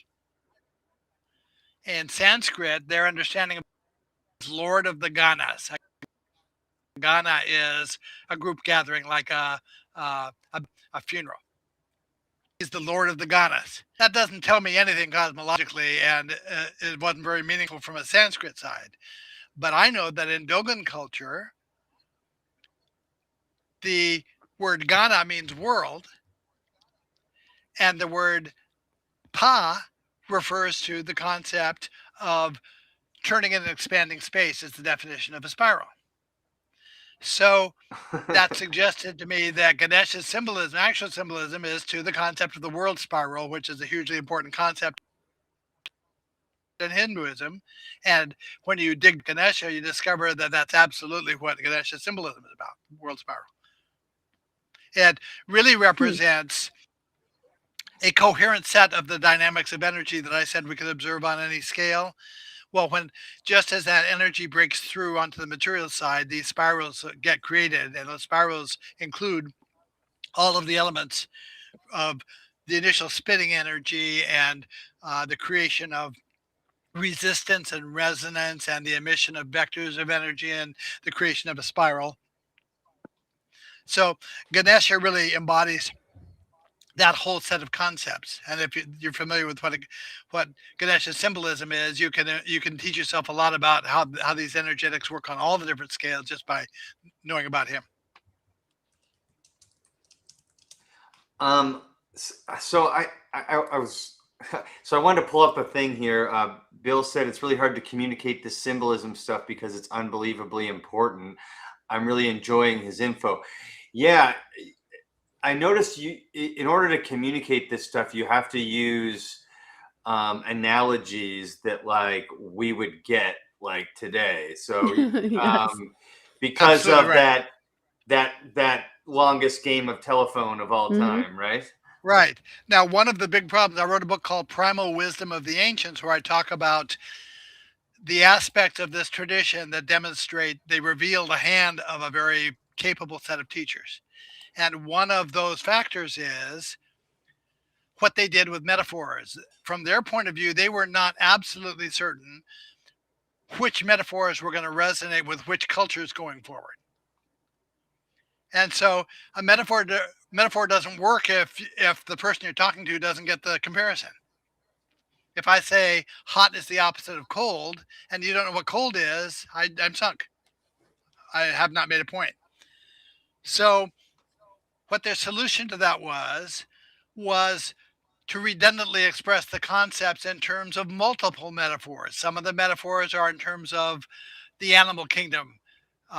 It's a progression that runs um, from insects like water beetles all the way up to flying birds, and every stage in between, where the animal that's pictured relates to the stage along that continuum that whatever the energy they're talking about relates to. Another one of the metaphors has to do with the plant kingdom, from the planting of a seed to the growth of a tree. This is why you get a tree of life and a tree of knowledge. Mm. All of the Dogon agricultural, by the way, is intimately connected to these energetics we're talking about. I talked about the percolation cluster and their plowed fields. All of this stuff is absolutely informative about the way the energies work. Okay, there's half a dozen or more different metaphors that every one of these concepts is expressed in terms of. The generic one is the concept of building a structure. The way they describe that is they begin the way an architect would start, making an architectural drawing by laying out the plan of their structure in terms of endpoints. They place the endpoints at the corner where the corner is going to be, where the walls are going to be, and where the divisions between rooms and stuff are going to be, where the windows are going to fall, and so forth. Then, as they proceed making the drawing, they connect those dots together to try to give you a better sense of what the structure is going to look like. Eventually, they connect whole lines of dots so you now have a picture of what the entire side of a structure is going to be. And the final stage of it is to produce the actual structure. The reason that's the generic metaphor is because that's exactly the way energy materializes. It begins with monopoles and it builds up that are more and more 3D from that. Now, those four stages of these are all four-stage metaphors that they're talking about. And the four stages in that generic representation, every one of the Dogon drawings has the name of one of those stages of that generic metaphor associated with it. They have dimensionality meaning to them, implications to them. So one of the four names of these levels of that generic metaphor implies what things look like a geometric point, or what things would look like from the perspective of a geometric line, what things would look like from a geometric area, what things would look like complete. So those are also very helpful features that somebody put into the system to help somebody like me conceptualize what the heck are they talking about. When I was trying to sort out what was going on with the monopoles of energy down at the level of a hydrogen atom, I realized that the monopoles were crossing a boundary of energy. I had no positive references to go to explain to me what happens there, because none of the physicists talk about that. Nobody talks about what causes the electron to distance itself from the proton. Even though it's pivotal to the energetics, nobody talks about it. So I had no references. What I did instead was I started studying what happens at the boundary between air and water, like in the ocean or in a lake. What are the dynamics of energy there, knowing that they were going to be parallel to the dynamics of energy when these monopoles of energy first manifest. And then from that, I was in communication with my older brother for a couple of weeks, where every day I would reframe another perspective on here's how it might work, and then the next day I would come back and say, no, I've thought about it, it can't work that way, it's got to be something different. And then I would frame another perspective, well, it might work this way, until I finally hit on what had to work. Do you use your family, like your wife and your brother, to like kind of bounce this stuff off until you get Absolutely. it? Like, My son in particular is a daily sounding board for everything that I find. My wife too, that um, he'll come in for a few hours after work, and we'll sit and we'll talk, debrief what his work day was, he and my wife and I, and I will unburden myself of whatever the latest piece of knowledge is. The problem is that over the course of the last couple of years, the information has been coming so quickly, it comes faster than I can literally write it down. Mm-hmm. Is that because of like technology advancements with AI and information and stuff like that? You're able to access all this stuff now? No, it's coming quicker because I can handle it. I can handle more of it, and because I'm getting closer to the end of it. Because I have active assistants here. My wife worked for an insurance company for a while, and she was training people to process dental claim forms. And with each aspect of that process, she had to rank the new employee on a scale of how capable were they. And the worst ranking said not capable of performing the task. The topmost ranking said able to complete the task without help, without assistance.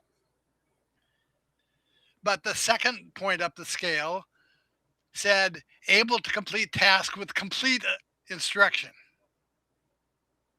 And that's where I see myself with the system of symbols I've been working with. Some energetic consciousness is frustrating with me because it has taken me so very long to catch on to what they were trying to communicate.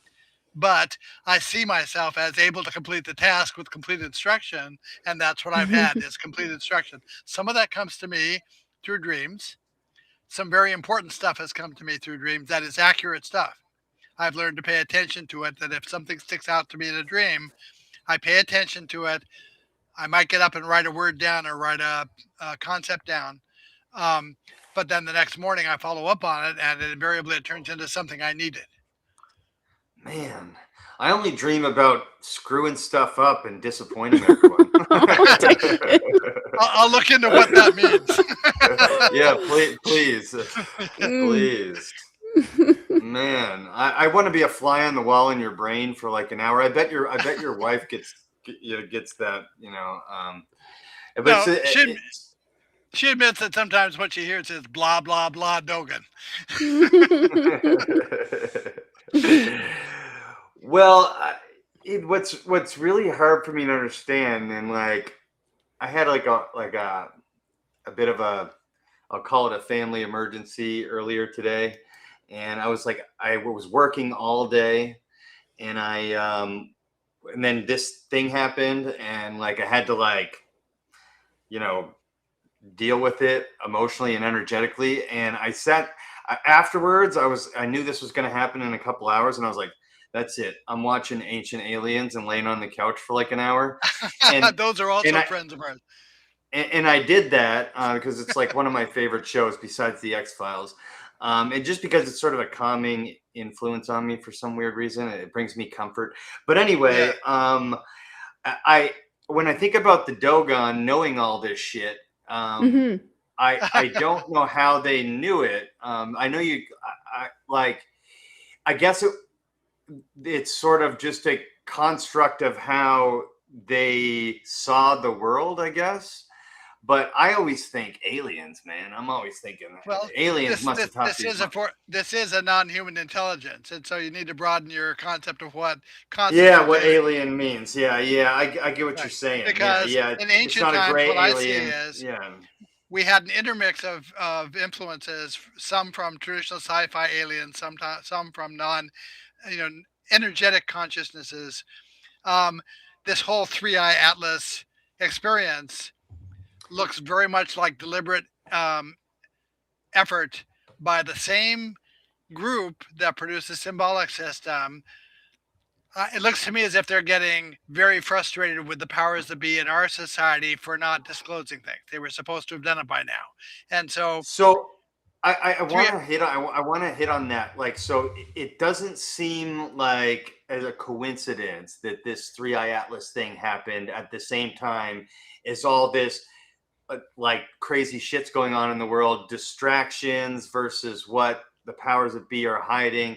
What you're saying is this was like sort of an intrusion on that, for lack of a better word. No, okay. If you think of the Yuga cycle being in 12,000 year half cycles, 12,000 years ago, what happened was right now we're sitting at the end of a half cycle.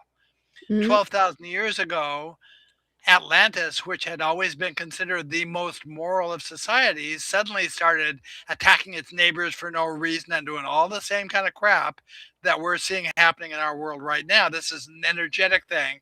It happens automatically because of the way the energetics work, not because of any connection to this group of instructors. The instructors are like the three fairies in Sleeping Beauty, where they can't they can't cancel the spell that says she's going to prick her finger and die, but what they can do is they can mitigate it. They can make it less bad than would have been. That was a really good analogy. Yeah. That was a good analogy. So that's what's going on. Also, there is a Star Trek-like ethic among the bulk of the non-human groups that we're connected with, not to interfere with the natural progression of the societies. So you see that the energetic orbs are not actually prime directive. Yeah, it is a prime directive for good reasons. Yeah, and they treat it as that. Laird, I want to see you have a conversation with Lieutenant Commander Data, but just to see what you guys would come up with. I'd pay big money for that. Yeah, me too. But you're kind of doing that with AI right now, aren't you? You use the AI a lot to analyze this Three Eye Atlas stuff, right? Yeah, actually, I have been, with caveats. I mean, you got to be careful with AIs. Right. First of all, because there's no guarantee that what they're going to tell you is actually 100% right. And you were using multiple different ones, right? As you yes, were I was. confirming and information. I was also calling them on information they gave me that I knew absolutely wasn't right. But after a period of time, I could see that certain ones of them were intentionally misrepresenting to me the same way information gets misrepresented on the internet. Mm-hmm. Or on where TV. You ask A and they respond to question B. It's misdirectional stuff.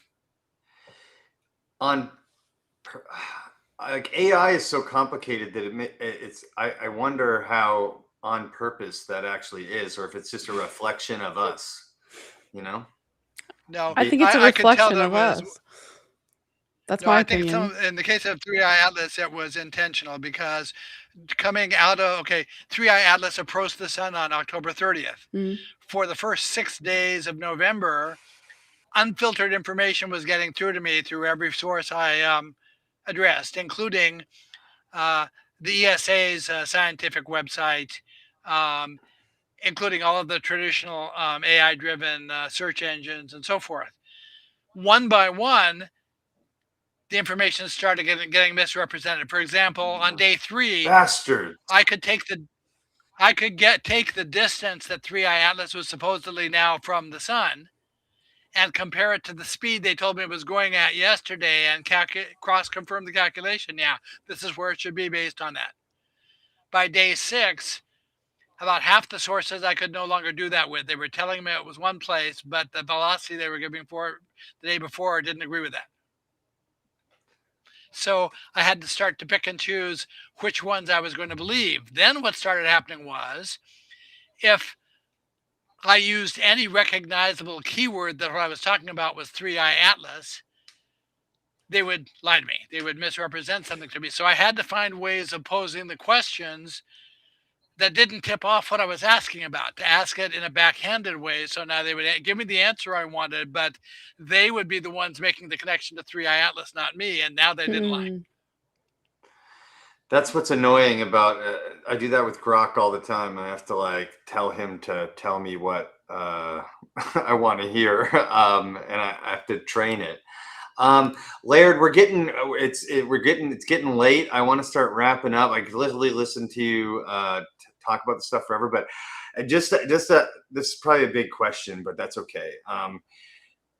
What do you think the understanding of these Alfvén waves ultimately changes about how we view the universe, time, reality itself? Like I know that's a big question, but it's the key to our being able to master the last skill we don't have scientifically, which is the ability to travel interstellarly in between stars. And once we have that, we're in a position as humanity to join the non-human intelligences that are surely out there. Without it, we can't. And unfortunately, it looks as if the same group of people who have tried to make the UFO information for 1947 are trying to do the same thing with this information.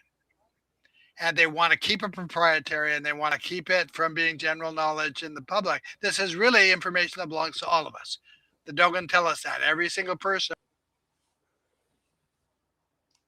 Lost him. Laird.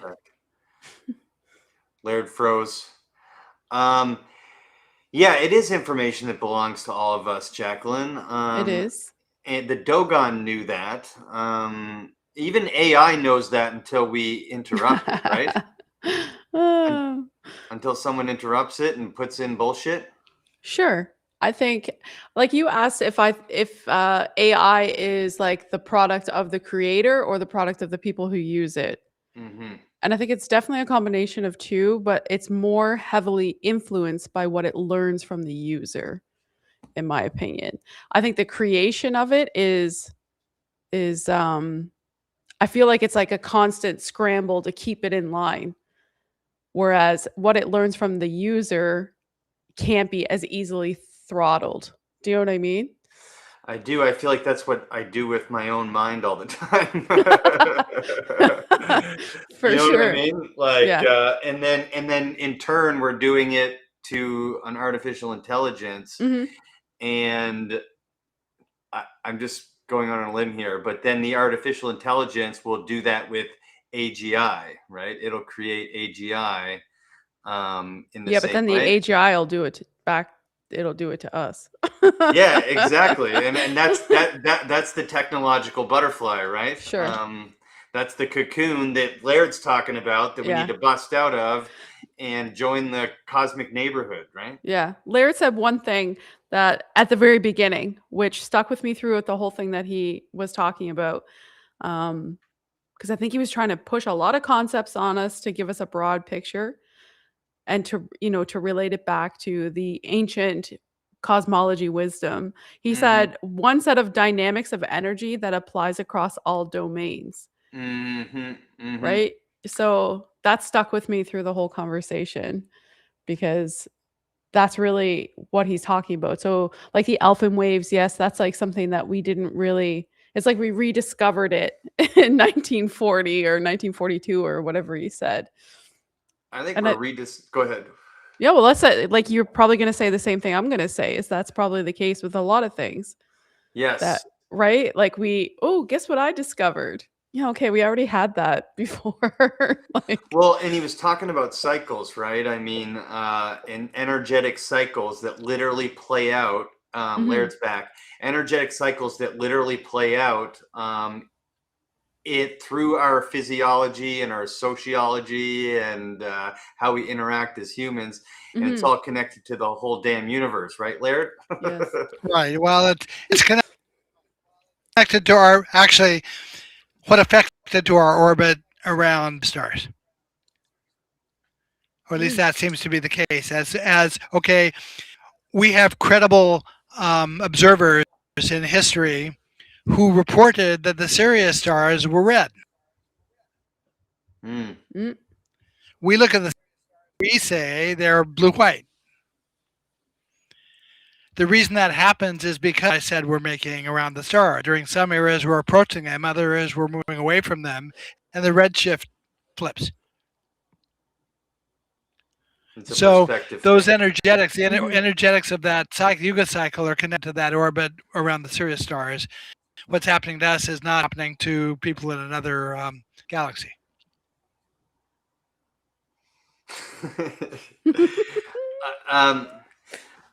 Laird, is there anything else you want to share with us about Alfvén Waves before we start wrapping it up? Because you've given me like a lot to think about. Jacqueline was taking notes over there. I was literally trying to manage the chat. I'm gonna have to watch this again. But I swear to God, you're a Star Trek character. Please feel free to hand out my email address. I'll say it right here. People write it down if they want to. It's my last name, Scranton, LR, at AOL.com, because that's as far as the technology progressed when we signed up for email. You can also find me on Facebook. I'm the only Laird Scranton. Don't mistake me for all the other Laird Scrantons. Is there no other Laird Scranton? There's literally free to contact me, ask me a question, complain about something I've said, tell me I've gotten something wrong. I'm happy to hear all of it. Yeah. Sorry, I'm just it's been a real outro music. It's been a real pleasure, Laird. I really, really enjoyed your talk. Well, thank you. I don't know what kind of discussions you have on your podcast, but I'd be happy to come chat if that'd be a help sometime. For sure, we'd love to have you. We'd love to have you. I would watch the shit out of that. Sarah's been in the chat. Sarah's been in the chat the whole time. Yeah, my co-host has been here watching. Oh, great. So, yeah. Great. I wondered if we were going to see her today. I wanted to shout out Sarah for being in the chat the whole time, and Bill. Bill's been all up. I got to get you and Bill on together. That would be really that'd be good. Yeah. That'd be terrific. Your wife was in here. There was a bunch of people in here. It was late, so we lost some early people, but there was a lot of people really excited to see you and learn from you, Laird. And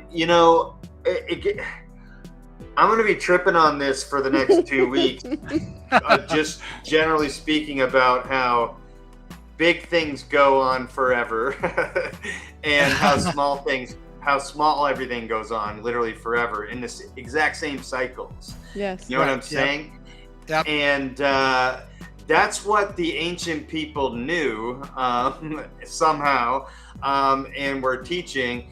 And I don't know what it is like what it is about some people who, like an Om Seti or something, or like a dang Laird Scranton, who can kind of see the bigger picture or see it for, like you're trying to understand it. You don't understand the whole thing, but you've been trying to understand. You've been seeing it your whole life.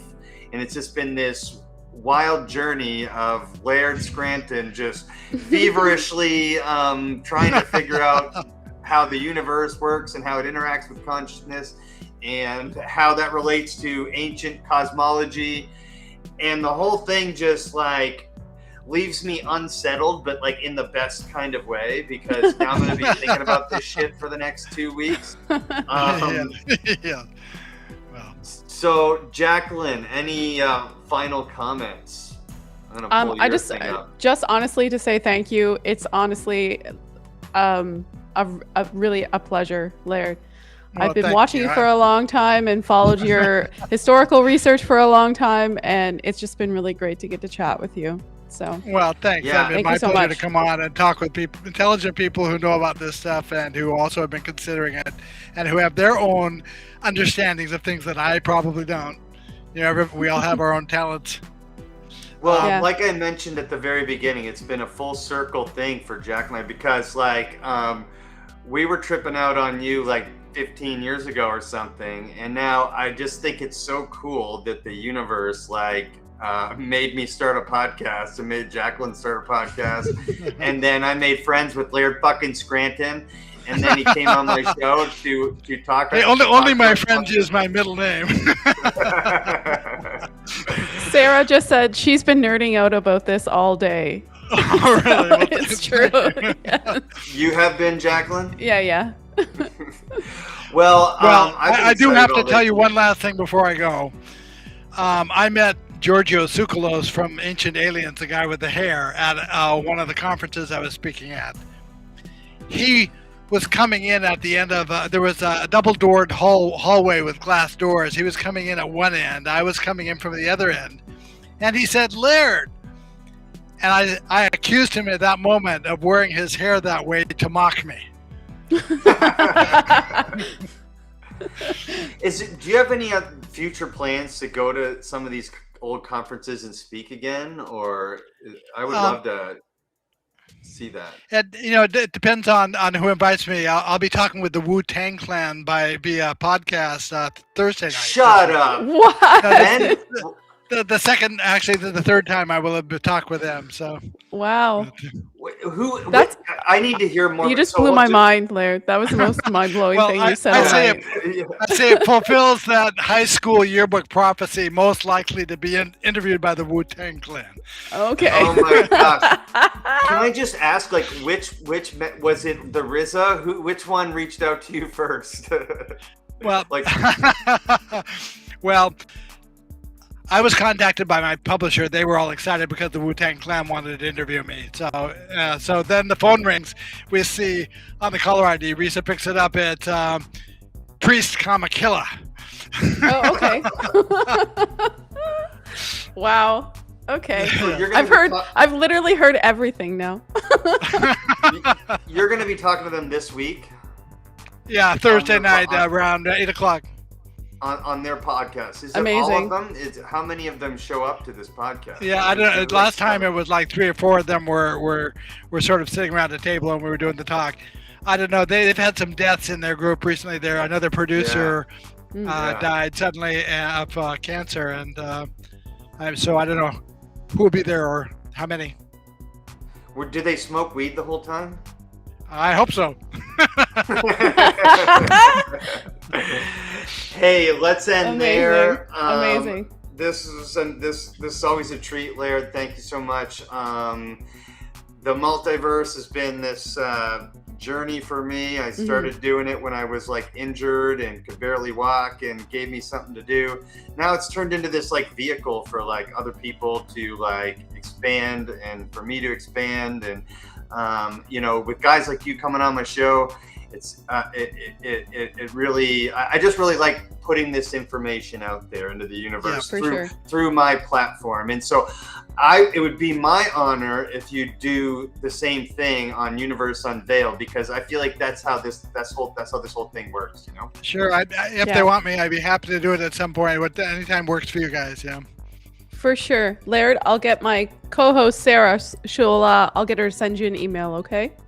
Sounds good. Thanks. And good night, everyone. Peace and love. Don't be a dick. Treat your neighbors nice, even if they're. My grandfather always said, "Kill people with kindness," and I believe that to be true, because we got to fight back against this energy that's happening. It's a cycle, Laird said, but I feel like humans can consciously cross the road and look both ways and make the right choice, and then maybe, just maybe, we don't destroy ourselves like Atlantis did and whoever existed before them, and yada yada yada. So anyway, I'm just ranting. Love you all. Good night. Until next